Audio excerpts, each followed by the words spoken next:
ಕೃಷ್ಣಾಯ ವಾಸುದೇವಾಯ ಹರಯೇ ಪರಮಾತ್ಮನೆ ಪ್ರಣತಕ್ಲೇಶನಾಶಾಯ ಗೋವಿಂದಾಯ ನಮೋ ನಮಃ. ವಿಷ್ಣುಪತ್ನಿ ಮಹಾಮಾಯೆ ಮಹಾಪುರುಷಲಕ್ಷಣೆ ಪ್ರಿಯೇ ಥಾಮೆಯ ಮಹಾಭಾಗೆ ಲೋಕಮಾತರ್ ನಮೋಸ್ತುತೆ. ಪ್ರಥಮೋ ಹನುಮಾನ್ ನಾಮ ದ್ವಿತೀಯೋ ಭೀಮ ಏವ ಚ ಪೂರ್ಣಪ್ರಜ್ಞಸ್ತೃತೀಯಸ್ತು ಭಗವತ್ ಕಾರ್ಯಸಾಧಕಃ.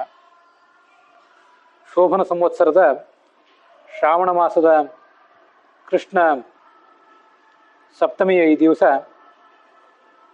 ರಾತ್ರಿ ಅಷ್ಟಮಿ ಬರುವುದಿದೆ.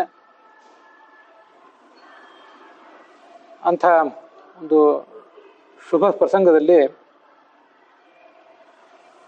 ಕೃಷ್ಣನ ಲೀಲೆಗಳಿಂದ ಆತ ನಮಗೆ ಕೊಟ್ಟಂಥ ಒಂದು ಸಂದೇಶ ಅದೇನು ಅಂತ ಅನ್ನೋದನ್ನು ಒಂದು ಬಾರಿ ನಾವು ಅವಲೋಕಿಸಬೇಕು. ಕಥೆಗಳನ್ನು ನಾವೆಲ್ಲ ಕೇಳೇ ಇರ್ತೇವೆ. ಪ್ರತಿಯೊಂದು ಕಥೆ ಹಿಂದೆನೂ ಕೂಡ ಕೃಷ್ಣ ಮಾಡಿ ತೋರಿಸುವಂಥ ಪ್ರತಿಯೊಂದು ಲೀಲೆ ಹಿಂದೆನೂ ಕೂಡ ಒಂದು ಅಧ್ಯಾತ್ಮದ ಸಂದೇಶ ಇರ್ತದೆ.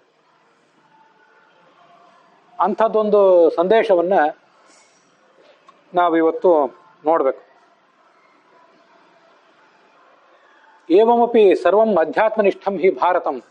ಭಾರತ, ಭಾಗವತ ಇವೆಲ್ಲವೂ ಕೂಡ ಒಂದು ಒಳ ಅರ್ಥವನ್ನು ಒಳಗೊಂಡಿರ್ತವೆ.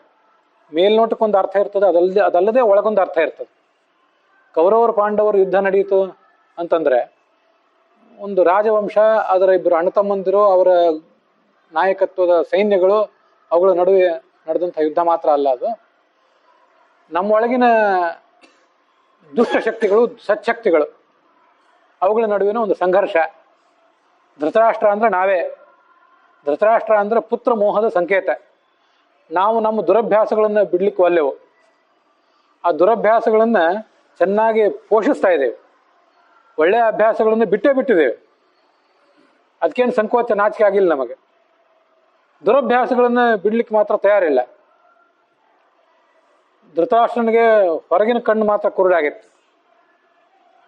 ಅವನನ್ನು ಪ್ರಜ್ಞಾಚಕ್ಷು ಅಂತ ಕರೀತಾರೆ. ಧೃತರಾಷ್ಟ್ರನನ್ನು ಮಹಾಭಾರತದ ಉದ್ದಕ್ಕೂ ಪ್ರಜ್ಞಾಚಕ್ಷು ಅಂದರೆ ಅವನಿಗೆ ಪ್ರಜ್ಞಾ ಅಂದರೆ ವಿವೇಕ, ವಿವೇಕವೇ ಅವನ ಕಣ್ಣು ಅಂತ. ಹೀಗೆ ಹೊರಗಿನ ಕಣ್ಣು ಒಂದು ಕುರುಡಾಗಿತ್ತು, ಆದರೆ ಒಳಗಿನ ಕಣ್ಣು ತೆರೆದಿತ್ತು. ವಿವೇಕ ಅವನಿಗಿತ್ತು, ಆದರೂ ನಡುವೆ ಆ ವಿವೇಕವು ಕೈ ಕೊಡ್ತಿತ್ತು. ಧೃತರಾಷ್ಟ್ರ, ದುರ್ಯೋಧನ, ದುಶ್ಯಾಸನ ಇತ್ಯಾದಿಗಳಿಗೆ ಅವ್ರ ಮಾತಿಗೆ ಬೆಲೆ ಕೊಟ್ಟು, ಶಕುನಿಯ ಮಾತಿಗೆ ಬೆಲೆ ಕೊಟ್ಟು ಸಾಮ್ರಾಜ್ಯವನ್ನೆಲ್ಲ ಹಾಳು ಮಾಡಿದ, ಅಂತಃಕಲಹಕ್ಕೆ ಕಾರಣ ಆದ ಅನ್ನೋದನ್ನೆಲ್ಲ ನಾವು ನೋಡಿದ್ದೇವೆ. ಈ ಥರ ಒಟ್ಟಾರೆ ಮಹಾಭಾರತವೇ ದುಷ್ಟಶಕ್ತಿಗಳು ಮತ್ತು ಸಚ್ಛಕ್ತಿಗಳು ಅವುಗಳ ನಡುವಿನ ಸಂಘರ್ಷದ ಒಂದು ರೂಪಕ ಅದು. ಹಾಗೆ ಬರೇ ಭಾರತ ಅಲ್ಲ, ಭಾಗವತವೂ ಕೂಡ ದುಷ್ಟಶಕ್ತಿ ಮತ್ತು ಸಚ್ಛಕ್ತಿಗಳ ನಡುವಿನ ಸಂಘರ್ಷದ ಒಂದು ಸಂಕೇತ. ಕೃಷ್ಣ ವೃಂದಾವನದಲ್ಲಿದ್ದಾಗ ಕಾಲಿಯ ಮರ್ದನ ಮಾಡಿದ ಕಥಾ ನಮಗೆಲ್ಲ ಗೊತ್ತಿದೆ. ಯಮುನಾ ನದಿಯಲ್ಲಿ ಕಾಲಿಯ ಅಥವಾ ಕಾಲ್ಯ ಅನ್ನುವ ಹೆಸರಿನ ಒಬ್ಬ ನಾಗ ಇದ್ದ. ಆ ನಾಗ ತನ್ನ ಒಂದು ದೊಡ್ಡ ಪರಿವಾರದ ಜೊತೆಗೂಡಿ ಆ ನದಿಯಲ್ಲಿ ಬೀಡು ಬಿಟ್ಟಿದ್ದ. ಅವನ ವಿಷದ ಗಾಳಿಗೆ ಸಿಕ್ಕು ಸುತ್ತಮುತ್ತಲಿನ ಎಲ್ಲ ದನಕರುಗಳು, ಪ್ರಾಣಿ ಪಕ್ಷಿಗಳು, ಮನುಷ್ಯರು ಅವರು ತುಂಬ ಬಾಧೆಗೆ ಒಳಗಾಗಿದ್ರು. ಯಾರೂ ಅಲ್ಲಿ ಹೋಗುವಂತೆಯೇ ಇರಲಿಲ್ಲ. ಕೃಷ್ಣನಿಗೆ ಅದೊಂದು ಬಾರಿ ಗಮನಕ್ಕೆ ಬಂತು. ಒಂದು ಬಾರಿ ಎತ್ತರದ ಮರವೊಂದನ್ನು ಏರಿದೆ. ಮಕ್ಕಳ ಜೊತೆ, ತನ್ನ ಸಂಗಡಿಗರ ಜೊತೆ ಆಟಕ್ಕೆ ಹೋಗಿದ್ದ. ಆಟಕ್ಕೆ ಹೋದವನು ಅವರನ್ನೆಲ್ಲ, ತನ್ನ ಹಿಂಬಾಲಕರನ್ನೆಲ್ಲ ಯಮುನಾ ನದಿಯ ತೀರದ ಮೇಲೆ ಕೂಡಿಸಿ ತಾನು ಆ ತೀರದಲ್ಲಿರುವ ಎತ್ತರದ ಮರವೊಂದನ್ನು ಏರಿದೆ. ಆ ಮರವನ್ನು ಏರಿ ಆ ಮಡುವಿನೊಳಗೆ, ಕಾಲಿಯ ಮಡು ಏನಿತ್ತು ಅದರೊಳಗೆ ಧುಮುಕಿದೆ. ಯಾವನೋ ಅತಿಕ್ರಮಣಕಾರ ಇಲ್ಲಿ ಬಂದನಲ್ಲ ಅಂತ ಆಲೋಚನೆ ಮಾಡಿ ಆ ಕಾಲಿಯ ಆ ಕೃಷ್ಣನನ್ನು ಕಚ್ಚಲಿಕ್ಕೆ ಅಂತ ಮೇಲೆ ಬಂದ. ಕೃಷ್ಣ ಅವನ ಕೈಯಿಂದ ತಪ್ಪಿಸ್ಕೊಂಡು ಅವನ ಆ ಹೆಡೆಗಳ ಮೇಲೆ ನರ್ತನ ಮಾಡಿದ. ಹೀಗೆ ನರ್ತನ ಮಾಡಿ ಅವನ ಸೊಕ್ಕನ್ನು ಮುರಿದ. ಇದನ್ನು ನಾವು ಕಥಾ ಕೇಳ್ತೀವಿ ಭಾಗವತದಲ್ಲಿ. ಕೃಷ್ಣನ ಆ ನರ್ತನ ಮಾಡಿದ ಒಂದು ರೂಪ ಇದೆಯಲ್ಲ, ಅದನ್ನ ಕಾಳಿಯ ಮರ್ದನ ಕೃಷ್ಣ ಅಂತ ಕರೀತಾರೆ. ಅನೇಕ ಕಡೆ ಕಾಳಿಯ ಮರ್ದನ ಕೃಷ್ಣನ ವಿಗ್ರಹಗಳಿರ್ತಿರ್ತವೆ. ಉಡುಪಿಯ ಕೃಷ್ಣನ ಸುತ್ತಲಿರುವಂಥ ಅಷ್ಟಮಠಗಳಲ್ಲಿಯೂ ಕೂಡ 2 ಮಠಗಳಲ್ಲಿ 8 ಮಠಗಳಲ್ಲಿವೆ. ಉಡುಪಿಯ ಸುತ್ತಮುತ್ತಲು 8 ಮಠ ಇವೆ, ಮತ್ತು ಬೇರೆ ಕಡೆ ಮಠ ಇವೆ. ಆ ಮಠದ ಬಗ್ಗೆ ಹೇಳಿದೆ ಅಷ್ಟೆ. ಅಲ್ಲಿ 2 ಮಠಗಳಲ್ಲಿ ಕಾಳಿಯ ಮರ್ದನ ಕೃಷ್ಣನ ವಿಗ್ರಹ ಇದೆ. ಒಂದು 4 ಭುಜದ್ದು, ಒಂದು 2 ಭುಜದ್ದು. ವಿಗ್ರಹದ ಪಾಣಿಪೀಠ ಅಂತ ಏನಿರ್ತದಲ್ಲ, ಒಂದಿಷ್ಟೆತ್ರ ಪಾಣಿಪೀಠ ಇದ್ರೆ ಪಾಣಿಪೀಠದ ಮೇಲೆ ಹಾವು, 5 ಹೆಡೆಯ ಹಾವು, ಆ ಹಾವಿನ ಮೇಲೆ 4 ಭುಜದ ಕೃಷ್ಣ. ಒಂದು ಭುಜದಿಂದ ಹೆಡೆ ಹಿಡಿದಿರ್ತಾನೆ, ಇನ್ನೊಂದು ಭುಜವನ್ನ ಗಾಳಿಯಲ್ಲಿ ನರ್ತನ ಭಂಗಿಯಲ್ಲಿ ಇಟ್ಟಿರ್ತಾನೆ, ಅಥವಾ ಕೆಲವು ಬಾರಿ ಜ್ಞಾನ ಮುದ್ರಾ ಇದ್ದಿರಬಹುದು. ಅವನನ್ನು ಕಾಳಿಯ ಮರ್ದನ ಕೃಷ್ಣ ಅಂತ ಹೇಳ್ತಾರೆ. ಅಲ್ಲೊಂದು ಶ್ಲೋಕವನ್ನು ಕೂಡ ವಾದಿರಾಜ ಸ್ವಾಮಿಗಳು ಹೇಳ್ತಾರೆ. ಅನೀನತ ಪದ್ಮಭವೋ ಮೃದಂಗಂ ಜಗೌ ಹನುಮಾನ್ ಜಗತಾಮಧೀಶಂ ಅದರ್ಶಯತ್ ತಾಲಗತಿ ಕಪರ್ದಿ ನನರ್ಥ ಗೋಪಾಲಕ ಬಾಲಮೌಲಿ. ಅದೊಂದು ನರ್ತನ ಕಚೇರಿ, ಕುಣಿದವನು ಈ ಗೋಪಾಲಕ ಕೃಷ್ಣ. ಅಲ್ಲಿ ನರ್ತನ ಕಚೇರಿ ನಡೆದ ಮೇಲೆ ಮೃದಂಗ ಅಥವಾ ತಬಲಾ ನುಡಿಸೋರು ಇರಬೇಕಲ್ಲ. ತಬಲಾ ಯಾರು ನುಡಿಸಿದ್ರು ಅಂದರೆ ಪದ್ಮಭವ, ಚತುರ್ಮುಖ ಬ್ರಹ್ಮ, 4 ಮುಖದ ಬ್ರಹ್ಮ ಇಲ್ಲಿ ಮೃದಂಗ ನುಡಿಸಿದ್ನಂತೆ. ಅನೀನದ ಪದ್ಮಭವೋ ಮೃದಂಗಂ ಜಗೌ ಹನುಮಾನ್ ಜಗತಾಮಧೀಶಂ. ಹನುಮಂತ ಹಾಡಿದ್ನಂತೆ. ಅದರ್ಶಯತ್ ತಾಲಗತಿ ಕಪರ್ದಿ. ಕಪರ್ದಿ ಅಂದ್ರೆ ಮಹಾದೇವ, ರುದ್ರ. ಅವನು ತಾಲ ತೋರಿಸಿದ್ನಂತೆ. ಹೀಗೆ ಕೃಷ್ಣ ಕುಣಿದಾಗ ಒಬ್ರು ತಾಳ ತೋರಿಸಿದ್ರು, ಒಬ್ರು ಹಾಡಿದ್ರು, ಒಬ್ರು ಮೃದಂಗ ನುಡಿಸಿದ್ರು. ಹೀಗೊಂದು ಸಂಗೀತ ಕಚೇರಿ ಅಥವಾ ನರ್ತನ ಕಚೇರಿ ಅಲ್ಲಿ ನಡೆಯಿತು ಅಂತ ವಾದಿರಾಜ ಸ್ವಾಮಿಗಳು ತಮ್ಮ ಗ್ರಂಥವೊಂದರಲ್ಲಿ ಅದನ್ನು ವರ್ಣನೆ ಮಾಡ್ತಾರೆ. ಆ ನಾಗ ಕೃಷ್ಣ ತನ್ನ ಹೆಡೆಯ ಮೇಲೆ ಕುಣಿದಾಗ ಸೋತ. ಕೃಷ್ಣನ ಕಚ್ಚಲಿಕ್ಕೆ ಆಗಲಿಲ್ಲ. ತನ್ನ ಮುಖಗಳಿಂದ ರಕ್ತ ವಾಂತಿ ಮಾಡಿದ. ಕೊನೆಗೆ ಕೃಷ್ಣನಿಗೆ ಶರಣಾಗತನಾದ. ಆಗ ಆತನ ಪತ್ನಿಯರು ಅವನನ್ನು ಸ್ತೋತ್ರ ಮಾಡಿದರು. ಆ ಸ್ತೋತ್ರ ಮಾಡಿದ ಒಂದು ಬಗೆ ಅದನ್ನು ನಾವಿವತ್ತು ನೋಡಬೇಕು. ಯಾವ ಥರ ಭಗವಂತನ ಸ್ತೋತ್ರ ಮಾಡಬೇಕು, ಭಗವಂತನ ಸ್ತೋತ್ರ ಮಾಡುವುದಕ್ಕೆ ತಾತ್ಪರ್ಯ ಏನು ಅನ್ನೋದನ್ನೆಲ್ಲ ನೋಡಬೇಕು. ಭಗವಂತನಲ್ಲಿ ಏನು ಕೇಳಬೇಕು, ಏನು ಕೇಳಬಾರ್ದು ಅನ್ನೋದನ್ನೆಲ್ಲ ಆ ಭಾಗವತದ ಆ ಕಥೆಯಿಂದ ನಾವು ತಿಳ್ಕೋಬೇಕು. ಆ ನಾಗನ ಪತ್ನಿಯರು ಭಗವಂತನಿಗೆ ಹೇಳಿದ್ರಂತೆ, ನಮ್ಮ ಗಂಡ ಕಾಳಿಯ ನಾಗನಿಗೆ ನೀನು ಶಿಕ್ಷಾ ಕೊಟ್ಟೆ ಹೌದು, ಆದರೆ ಖಂಡಿತವಾಗಿಯೂ ಅದೇನು ಶಿಕ್ಷಾ ಅಲ್ಲ, ಅವನಿಗೆ ನೀನು ಮಾಡಿದ ಅನುಗ್ರಹವೇ ಅದು. ದಂಡೋಪಿ ಭಗವಚ್ಚೀರ್ಣ ಮಮೈಶೋನುಗ್ರಹ ಕೃತೋ ಭವೇತ್ ಇತಿ ಭಕ್ತ್ಯಾ ಚಿಂತಯತಾಂ ಶುಭಕಾರಿ ಭವತ್ಯಲಂ ತತ್ರಾಪಿ ಕುರ್ವತಾಂ ದ್ವೇಷಂ ತಮೋಂಧಂ ತಮಃ ಪ್ರಾಪ್ತಿ ತಥಾ ಭವೇತ್ ಅಂತ. ಅವ್ರೇನು ಹೇಳಿದ್ರು ಆ ನಾಗಪತ್ನಿಯರು, ಸ್ತ್ರೀಯರು ಅಂದರೆ, ಅನುಗ್ರಹೋಯಂ ಭವತಾ ಕೃತೋಹಿನೋ ದಂಡೋಸತಾಂ ತೇ ಖಲು ಕಲ್ಮಶಾಪಃ. ಈ ಜಗತ್ತಿನಲ್ಲೇ ನಾವೇನಾದರೂ ಒಂದು ಕಳತನ ಮಾಡಿದಾಗ, ಸರ್ಕಾರ ಅಥವಾ ಒಂದು ನ್ಯಾಯಾಲಯ ನಮಗೆ ಶಿಕ್ಷೆ ಕೊಟ್ಟಾಗ, 5 ವರ್ಷ 10 ವರ್ಷದ ಶಿಕ್ಷೆ ಅನುಭವಿಸಿ ನಾವು ಹೊರಗೆ ಬಂದಾಗ ನಮ್ಮ ಶಿಕ್ಷೆಗೆ ಅಲ್ಲಿ ಪಾಪ ಕಳೆದಿರ್ತದೆ. ಏನು ನಾವು ತಪ್ಪು ಮಾಡಿರ್ತೀವಿ, ಅನ್ಯಾಯ ಮಾಡಿರ್ತೀವಿ, ಅದನ್ನ ಕಳ್ಕೊಂಡಿರ್ತೀವಿ. ನಾವು ಕಳ್ಕೊಂಡಿದ್ದೀವಿ ಅಂತ ಹೊರಗೆ ಬಿಡ್ತಾರೆ. ಅಂದರೆ ನ್ಯಾಯಾಲಯ, ಒಂದು ಪೊಲೀಸ್ ವ್ಯವಸ್ಥೆ ನಮಗೆ ದಂಡನೆ ಕೊಟ್ಟಾಗಲೇ ಇದಾಗೋದಾದರೆ, ಸ್ವಯಂ ಭಗವಂತನೇ ದಂಡ ಕೊಟ್ಟರೆ, ಭಗವಂತನೇ ನಮಗೆ ಪನಿಷ್ಮೆಂಟ್ ಕೊಟ್ಟರೆ, ಅದು ಖಂಡಿತವಾಗಿಯೂ ನಮ್ಮ ಪಾಪಗಳನ್ನೆಲ್ಲ ತೊಳೆದೇ ಇರ್ತದೆ. ಆ ಥರ ನೀನು ನಮ್ಮ ಗಂಡನಿಗೆ ಶಿಕ್ಷೆ ಕೊಟ್ಟಿದ್ದಿ. ಯದ್ದಂದಶೂಕತ್ವ ಅಮುಷ್ಯ ದೇಹಿನಃ ಕ್ರೋಧೋಪಿ ತೇನಾನುಗ್ರಹ ಏವ ಸಮ್ಮತಃ. ಇವನು ಒಂದು ಹಾವಿನ ಜನ್ಮ ತಳೆದವನು ಇವತ್ತು. ಅವರು ಹಾವು ಅಂದರೆ ಮೂಲತಃ ಯಾವನೋ ಒಬ್ಬ ದೇವತೆ, ಆಕಸ್ಮಿಕವಾಗಿ ಏನೋ ಒಂದು ತಪ್ಪಿನಿಂದ ಹಾವು ಆಗಿದ್ದ ಅಷ್ಟೆ. ಆದ್ರಿಂದಲೇ ಅವನಿಗೂ ಮಾತಾಡ್ಲಿಕ್ಕೆ ಬರ್ತಿತ್ತು, ಅವನ ಪತ್ನಿಯರಿಗೂ ಮಾತಾಡ್ಲಿಕ್ಕೆ ಬರ್ತಿತ್ತು. ಸುಮ್ಮನೆ ಯಾವುದೋ ಕ್ಷುಲ್ಲಕವಾದ ಹಾವಲ್ಲ. ಹಾವಿನ ಜನ್ಮ ತಳೆದ್ರೂ ಕೂಡ ಅವನಿಗೂ ನೀನು ಅನುಗ್ರಹ ಮಾಡಿದೆಯಲ್ಲ, ಅವನ ಪಾಪವನ್ನು ಕಳೆದಿಯಲ್ಲ, ಇದು ನೀನು ನಮಗೆ ಮಾಡಿದ ಅನುಗ್ರಹ ಅಂತ ಅವನ ಪತ್ನಿಯರು ಹೇಳಿದರು. ಅಲ್ಲೊಂದು ಕಡೆ ಹೀಗೆ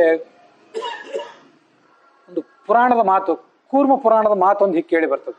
18 ಪುರಾಣಗಳು, ಅದರಲ್ಲಿ ಕೂರ್ಮ ಪುರಾಣ ಅಂತ ಒಂದು, ಅದೊಂದೊಂದು ಮಾತು ಹೀಗೆ ಕೇಳಿ ಬರ್ತದೆ. ಅದೇನು ಅಂದರೆ, ನಾವು ನಮ್ಮ ವೈಯಕ್ತಿಕ ಜೀವನವನ್ನು ಕೂಡ ನೋಡ್ಕೊಳ್ಬೇಕು. ಈ ಹಾವಿನ ಸೊಕ್ಕನ್ನು ಮುರಿಲಿಕ್ಕಾಗಿ ಕೃಷ್ಣ ಅದರ ಹೆಡೆ ಮೇಲೆ ಕುಣದ. ವಾಸ್ತವಿಕವಾಗಿ ಅಂತರಾರ್ಥ ಏನು? ಆ ಕಥೆ ನಡೆದದ್ದು ವೃಂದಾವನದಲ್ಲಿ ನಡೀತು ಅಂತೆಲ್ಲ ಸರಿ. ಕೌರವರ ಪಾಂಡವರ ಕಥೆ ಅಂದರೆ ದುಷ್ಟಶಕ್ತಿ ಮತ್ತು ಸಚ್ಛಕ್ತಿಗಳ ನಡುವಿನ ಸಂಘರ್ಷ ಅಂತ ಏನು ನೋಡ್ತೀವಲ್ಲ, ಹಾಗೆ ಕಾಳಿಯ ಮರ್ದನದ ಕಥೆಯ ಒಳಗಿನ ಮೆಸೇಜ್ ಏನು, ಒಳಗಿನ ಸಂದೇಶ ಏನು? ಹಾವು ಅಂದರೆ ಯಾವುದದು? ಹಾವು ಅಂದರೆ ನಮ್ಮ ದುರ್ಬುದ್ಧಿ. ನಮ್ಮ ದುರ್ಬುದ್ಧಿಗೆ ಹಾವು ಅಂತ ಕರೀತಾರೆ. ನಮ್ಮ ದುರ್ಬುದ್ಧಿ, ಸಂಶಯ, ಇದನ್ನೆಲ್ಲ ಶಾಸ್ತ್ರದಲ್ಲಿ ಈ ಥರ ಅಹಿ, ಅಹಿ ಅಂದ್ರು ಸರ್ಪ ಅಂದ್ರು ಶಾಸ್ತ್ರದಲ್ಲಿ ಒಂದೇ ಅರ್ಥ.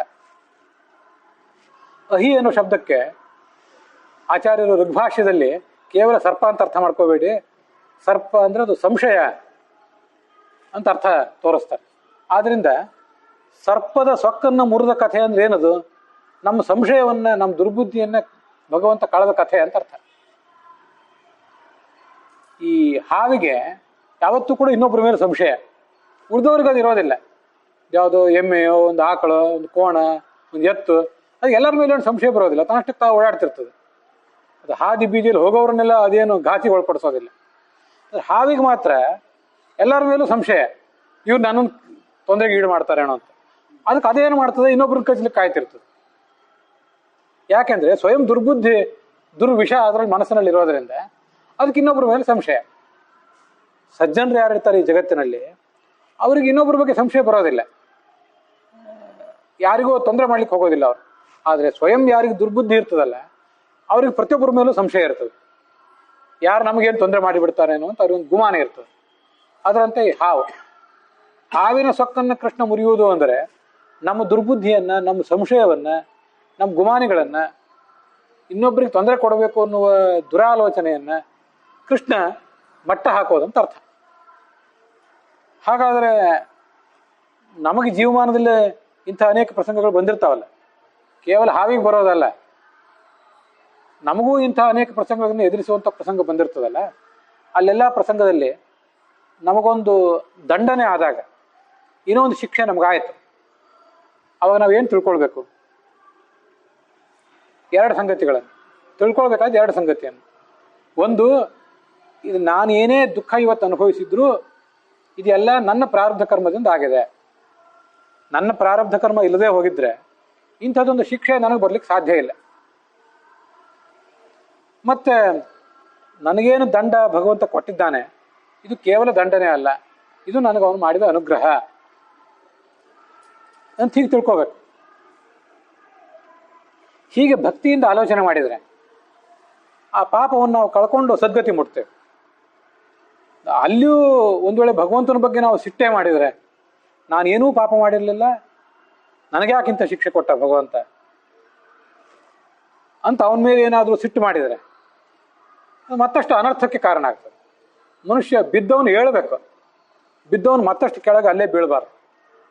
ಬಿದ್ದವನು ಹೇಳುವ ಪ್ರಯತ್ನ ಯಾವಾಗ ಮಾಡ್ತಾನೆ ಅಂದರೆ, ಬಿದ್ದೆ, ಯಾಕೆ ಬಿದ್ದೆ ಅಂದರೆ ಏನೋ ದರ್ಪ ದುರಹಂಕಾರ ಇತ್ತು ನನ್ನಲ್ಲಿ, ಬಿದ್ದೆ, ಇನ್ನು ಬಿದ್ದಿದ್ದರಿಂದ ಈಗ ಬುದ್ಧಿ ಬಂತು, ಸಾಕು, ಇನ್ನು ದರ್ಪ ದುರಹಂಕಾರ ಮಾಡಬಾರ್ದು, ದುರ್ಬುದ್ಧಿ ಬದಿಗಿಡಬೇಕು ಅಂತ ಆಲೋಚನೆ ಮಾಡಿ ಅವನು ಹೇಳೋ ಪ್ರಯತ್ನ ಮಾಡಬೇಕು. ಆದ್ದರಿಂದ ಭಗವಂತ ನನ್ನನ್ನು ಬೀಳಿಸಿದ್ದು ಒಳ್ಳೇದಾಯಿತು, ಇನ್ನು ಮುಂದೆ ಹೇಳಬೇಕು, ಮತ್ತೊಮ್ಮೆ ಎಂದು ಈ ಥರ ಮಾಡಬಾರ್ದು ಅಂತ ಎಚ್ಚರ ತಾಳ್ಬೇಕು. ಮನುಷ್ಯ ತನ್ನ ತಪ್ಪನ್ನು ಮನಗಾಣಬೇಕು, ಮತ್ತೆ ಇದು ಭಗವಂತ ನನಗೆ ಕೊಟ್ಟ ಶಿಕ್ಷಾ ಅಂತ ತಿಳ್ಕೋಬೇಕು. ಪ್ರಾಯ ಈ ಮಾತೇನಿದೆ, ನಾನು ಅನೇಕ ಸರಿ ಅಂದ್ಕೊಳ್ಳೋದಿದೆ, ಜಗತ್ತಿನ ಎಲ್ಲ ಧರ್ಮ ಗ್ರಂಥಗಳು, ಜಗತ್ತಿನ ಎಲ್ಲ ಶಾಸ್ತ್ರಗಳು, ಅದೆಲ್ಲದಕ್ಕೂ ಒಪ್ಪಿಗೆ ಆಗುವಂಥ ಮಾತಿದೆ. ನಾವು ಇವತ್ತು ಅನೇಕ ಧರ್ಮಗಳು, ಅನೇಕ ಪಂಥಗಳು ಇದನ್ನೆಲ್ಲ ಅನುಸರಿಸ್ತೇವೆ, ಅನೇಕ ಥರದ ಧಾರ್ಮಿಕ ವಿಶ್ವಾಸಗಳೆಲ್ಲ ನಮಗಿವೆ, ಇಲ್ಲ ಅಂತಲ್ಲ. ಆದರೆ ಈ ಥರದ ಅನೇಕ ಥರದ ಭಿನ್ನತೆಗಳು ನಮ್ಮಲ್ಲಿ ಇದ್ದಾಗಲೂ ಒಂದು ಸಮಾನವಾದ ಸಂಗತಿ ಇದೆ. ಅದೇನು? ಮನುಷ್ಯ ತಾನು ಮಾಡಿದ ಕರ್ಮಗಳಿಗೆ ತಾನೇ ಜವಾಬ್ದಾರ ಆಗ್ತಾನೆ.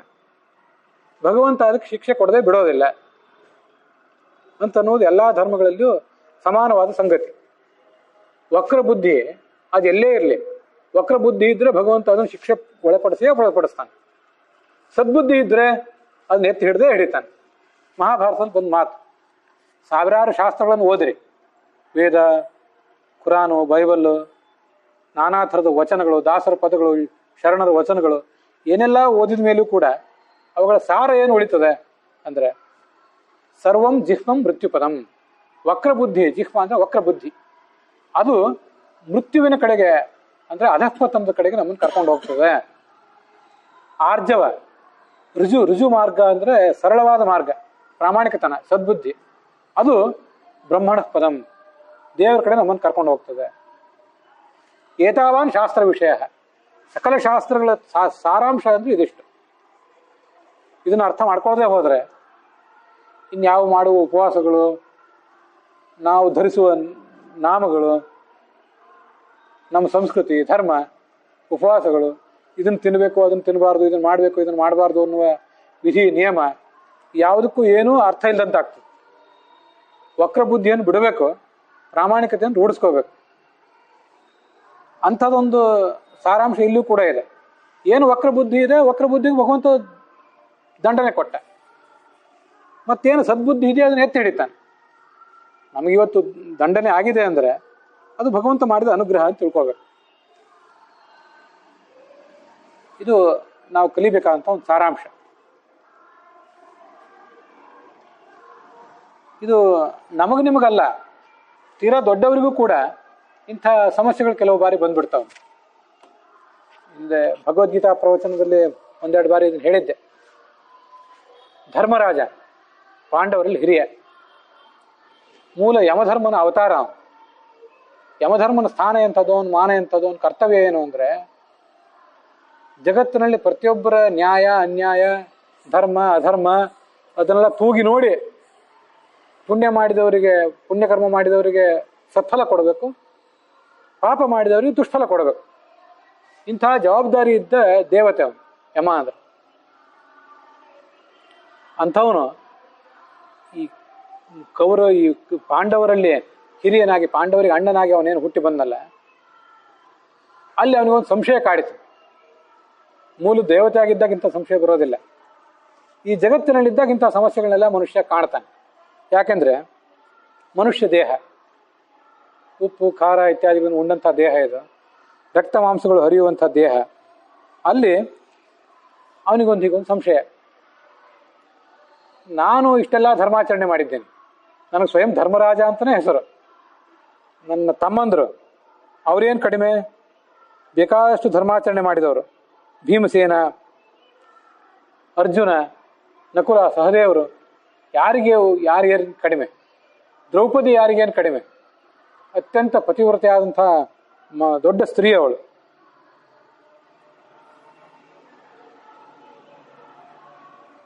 ಆವಾಗ ಇಂಥವ್ರೆಲ್ಲರಿಗೂ ನಮಗಿಂಥ ದುಃಖ ಬಂದ್ಬಿಡ್ತು. ನಾವು ಕಾಡು ಪಾಲಾಗಬೇಕಾಯ್ತು. ದುರ್ಯೋಧನ ಅವನು ಕಾಡು ಪಾಲಾಗಲಿಲ್ಲ, ನಾವು ಕಾಡು ಪಾಲಾದೆವು. ಇದ್ಯಾಕೆ ಹೀಗೆ? ಇದೊಂದು ಅವನಿಗೊಂದು ಸಂಶಯ. ನವೈ ನಿರ್ಗುಣಮಾತ್ಮಾನಂ ಮನ್ಯೇ ದೇವರ್ಷಿ ಸತ್ತಮ ತಥಾಪಿ ದುಃಖ ಸಂತಪ್ತ ಯಥಾ ನಾನ್ಯೋ ಮಹೀಪತಿ ಪರಾಂಶ ನಿರ್ಗುಣಾನ್ ಮನ್ಯೇ ನಚ ಧರ್ಮಗತಾನಪಿ ತೇಚ ಲೋಮೇಶ ಲೋಕೇಸ್ಮಿನ್ ವೃದ್ಧಂತೆ ಕೇನ ಹೇತುನಾ. ಧರ್ಮರಾಜ ಮಾಡಿದ ಪ್ರಶ್ನೆ ಅದು. ಜೂಜಾಟದಲ್ಲಿ ಸೋತು ಅವರು ಕಾಡಿಗೆ ಹೋಗಿಬಿಟ್ಟಿದ್ರಲ್ಲ, ಅಲ್ಲಿ ಅವರಿಗೆ ಲೋಮಶ ಮತ್ತೆ ಮಾರ್ಕಂಡೇಯ ಮೊದಲಾದ ಋಷಿಗಳ ಭೇಟಿ ಆಯ್ತಂತೆ. ಅಲ್ಲಿ ಧರ್ಮರಾಜ ಈ ಪ್ರಶ್ನೆ ಮುಂದಿಡ್ತಾನೆ, ನಾನು ದುರ್ಗುಣವುಳ್ಳವನ ಅಲ್ಲ, ನಾನು ಬೇಕಾದಷ್ಟು ಧರ್ಮ ಕಾರ್ಯ ಮಾಡಿದವನೇ, ಸದ್ಗುಣಶಾಲಿಯೇ ನಾನು ದುರ್ಗುಣಿ ಅಲ್ಲ. ಆದರೆ ಎಷ್ಟು ದುಃಖ ನನಗಾಯ್ತು, ಪ್ರಾಯ ಇನ್ಯಾರಿಗೂ ಆಗದೇ ಇರುವಷ್ಟು ದುಃಖ ನನಗಾಯ್ತು. ಇನ್ನು ನಮ್ಮ ಅಣ್ತಮ್ಮಂದ್ರು ಇದ್ದಾರಲ್ಲ ಕೌರವರು, ಅವರು ದುರ್ಗುಣಿಗಳು, ಇಡೀ ಜಗತ್ತಿಗೆ ಗೊತ್ತು. ನಾನು ಸದ್ಗುಣಿ ಧರ್ಮವಂತ, ಅವರು ದುರ್ಗುಣವುಳ್ಳವರು ಮತ್ತು ಪಾಪಿಷ್ಠರು. ಇದು ಜಗತ್ತಿಗೆ ಗೊತ್ತು. ಆದರೆ ಅವರು ಮಾತ್ರ ಆರಾಮಾಗಿದ್ದಾರೆ, ಮೆರೆದಾಡ್ತಿದ್ದಾರೆ. ನನಗೆ ಈ ಥರದ್ದೆಲ್ಲ ಪರಿಸ್ಥಿತಿ ಬಂತು. ಇದಕ್ಕೇನು ಕಾರಣ? ಕೇಳ್ತಾನೆ ಧರ್ಮರಾಜ. ಇಂಥದ್ದು ಒಂದು ಸರಿ ಕೇಳೋದಲ್ಲ, ಇಂಥದ್ದನ್ನು 3 ಸರಿ ಕೇಳ್ತಾನೆ ಒಟ್ಟು. ಇದು ಧರ್ಮರಾಜನ ಕಥೆ ಅಲ್ಲ, ನಮ್ಮೊಳಗಿಂದ ಒಂದು ಕಥಾ ಇದೆ. ಧರ್ಮರಾಜನಿಗೆ ಅಂತ ಸಂಶಯ ಬಂದಾಗ ಅದನ್ನು ಪರಿಹಾರ ಮಾಡ್ಲಿಕ್ಕೆ ಅಲ್ಲಿ ಮಾರ್ಕಂಡೇಯರಿದ್ರು, ಲೋಮಶರಿದ್ರು. ಹಾಗಲ್ಲ, ನಾವು ಇದನ್ನೆಲ್ಲ ಜಗತ್ತಲ್ಲಿ ನೋಡಿದ್ದೀವಿ. ನಿನ್ನ ಆಯುಷ್ಯ ಎಷ್ಟು? ಧರ್ಮರಾಜ ಆಳಿದ್ದು ಒಟ್ಟಾರೆ 106 ವರ್ಷ. ಋಷಿಗಳಂದ್ರು 106 ವರ್ಷ, 100 ವರ್ಷ, ಇನ್ನೂ ಕೆಳಗೆ ಬಂದು 70 ವರ್ಷ 80 ವರ್ಷ ಬದುಕ್ತೀರಿ. ಒಂದು 70-80 ವರ್ಷದಲ್ಲಿ 100 ವರ್ಷದಲ್ಲಿ ನೀವು ನೋಡುವುದೆಷ್ಟು? ಎಷ್ಟು ಜಗತ್ತನ್ನು ನೋಡ್ತೀರಿ ನೀವು? ನಾವು ಋಷಿಗಳು ಅನೇಕ ವರ್ಷಗಳ ಕಾಲ, ಶತಮಾನಗಳ ಕಾಲ, ಸಹಸ್ರಮಾನಗಳ ಕಾಲ ಬದುಕಿದ್ದವರು. ಯಾವ್ದ್ಯಾವುದೋ ಯುಗದಲ್ಲಿ ಬದುಕಿದ್ದವ್ರು ನಾವು. ಅನೇಕ ದೇವತೆಗಳನ್ನು ನೋಡಿದ್ದೀವಿ, ಅನೇಕ ಜನ ರಾಕ್ಷಸರನ್ನು ನೋಡಿದ್ದೀವಿ. ದೇವತೆಗಳು ಅನೇಕ ಬಾರಿ ಕಷ್ಟಪಟ್ಟರೂ ಕೂಡ ಮತ್ತೆ ಮೇಲೆ ಎದ್ದು ನಿಂತದ್ದನ್ನು ನೋಡಿದ್ದೀವಿ. ದೈತ್ಯರು ಆರಂಭದಲ್ಲಿ ಬೇಕಾಷ್ಟು ಮೆರೆದಾಡಿ ಕೊನೆಗೆ ಹೋಗಿ ಬಿದ್ದದ್ದನ್ನು ನೋಡಿದ್ದೀವಿ. ಅದಕ್ಕೆಲ್ಲ ನಾವು ಸಾಕ್ಷಿ ಇದ್ದೀವಿ. 70-80 ವರ್ಷದ ಜೀವಮಾನದಲ್ಲಿ ನೀನೇನು ನೋಡೋನಿದ್ದಿ? ನಮ್ಮಂಥವ್ರನ್ನ ಕೇಳಿದಂಗದು. ಒಂದು 70-80 ವರ್ಷ ಬದುಕಿರ್ತೀರಿ ನೀವು. ಯಾವ ಗುರುಕುಲಕ್ಕೆ ಹೋಗಿ ಏನು ಓದೋರಿದ್ದೀರಿ? ಏನು ಪ್ರವಚನ ಮಾಡೋರಿದ್ದೀರಿ? ಧರ್ಮ ಅಂದೇನು, ಅಧರ್ಮ ಅಂದೇನು, ಅದರ ಪರಿಣಾಮ ಏನು, ಅಧರ್ಮದ ಪರಿಣಾಮ ಏನು, ಧರ್ಮದ ಪರಿಣಾಮ ಏನು ಅಂತ ನಿಮ್ಮ ಸೀಮಿತ ಜೀವಮಾನದ ಅವಧಿಯಲ್ಲಿ ಏನು ಗೊತ್ತಾಗೋದಿದೆ ನಿಮಗೆ? ಸುಮ್ಮನೆ ಏನೇನೋ ಮಾತಾಡಬೇಡಿ. ನಮಗೂ ಇದು ಅನಿಸಿರ್ತದೆ, ಬರೇ ಧರ್ಮರಾಜನಿಗೆ ಅನಿಸೋದಲ್ಲ, ಅನೇಕ ಜನರಿಗೆ ಇಂಥದ್ದು ನಮಗೂ ಅನಿಸಿರ್ತದೆ. ಅದನ್ನು ನಾವು ನಮ್ಮ ಸುತ್ತಮುತ್ತ ನೋಡಿರ್ತೀವಿ. ಮತ್ತು ಕೆಲವು ಬಾರಿ ನಮ್ಮ ಬಗ್ಗೆನೇ ನಮ್ಗೆ ಅನಿಸಿಬಿಡ್ತದೆ, ನಾನು ಭಾರಿ ದೊಡ್ಡ ಧಾರ್ಮಿಕ, ನನಗೆ ಹೀಗೆ ಆಗಬಾರ್ದಿತ್ತು, ಯಾಕಾಯ್ತು ನಮಗೆ ಅನಿಸಿರ್ತದೆ. ಇನ್ನು ಕೆಲವು ಕಡೆ ಇನ್ನೇನು ಅನಿಸ್ತದಂದರೆ, ನೀವು ಧರ್ಮಾಚರಣೆ ಮಾಡ್ತಿರ್ತೀರಿ, ಏನೋ ಕಷ್ಟಕ್ಕೆ ಸಿಕ್ಕಿ ಬೀಳ್ತೀರಿ.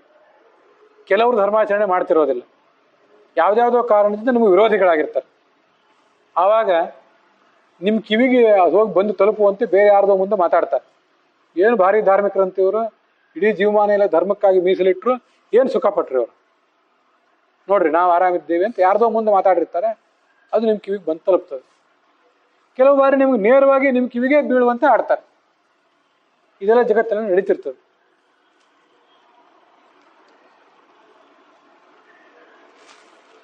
ಇಂಥ ಸಮಸ್ಯೆಗಳು ನಮಗೆ ಬಂದಾಗ ಹಾಗಾದ್ರೆ ಧರ್ಮಾಚರಣದ ಫಲ ಏನು? ಯಾಕೆ ಧರ್ಮಾಚರಣೆ ನಾವು ಮಾಡಬೇಕು? ಕಷ್ಟ ಸುಖಗಳ ಅರ್ಥ ಏನು? ಪುಣ್ಯ ಪಾಪಗಳ ಅರ್ಥ ಏನು ಅಂತ ನಮಗೂ ಒಂದು ಬಾರಿ ಗೊಂದಲ ಬರೋ ಸಾಧ್ಯತೆ ಇದೆ. ಅಥವಾ ಈಗ ಬರದೇ ಹೋದರೂ ಕೂಡ ಮುಂದೊಂದು ಬಾರಿ ಬರೋ ಸಾಧ್ಯತೆ ಇದೆ. ಯಾಕೆಂದರೆ ಮನುಷ್ಯನಿಗೆ ಈ ಹಿಂದೆ ಅನೇಕ ಜನ್ಮ ಆಗಿ ಹೋಗಿವೆ, ಮುಂದೂ ಅನೇಕ ಜನ್ಮ ಆಗುವುದಿವೆ. ಮನುಷ್ಯನ ಮನಸ್ಸು ಬಹಳ ಸೂಕ್ಷ್ಮ.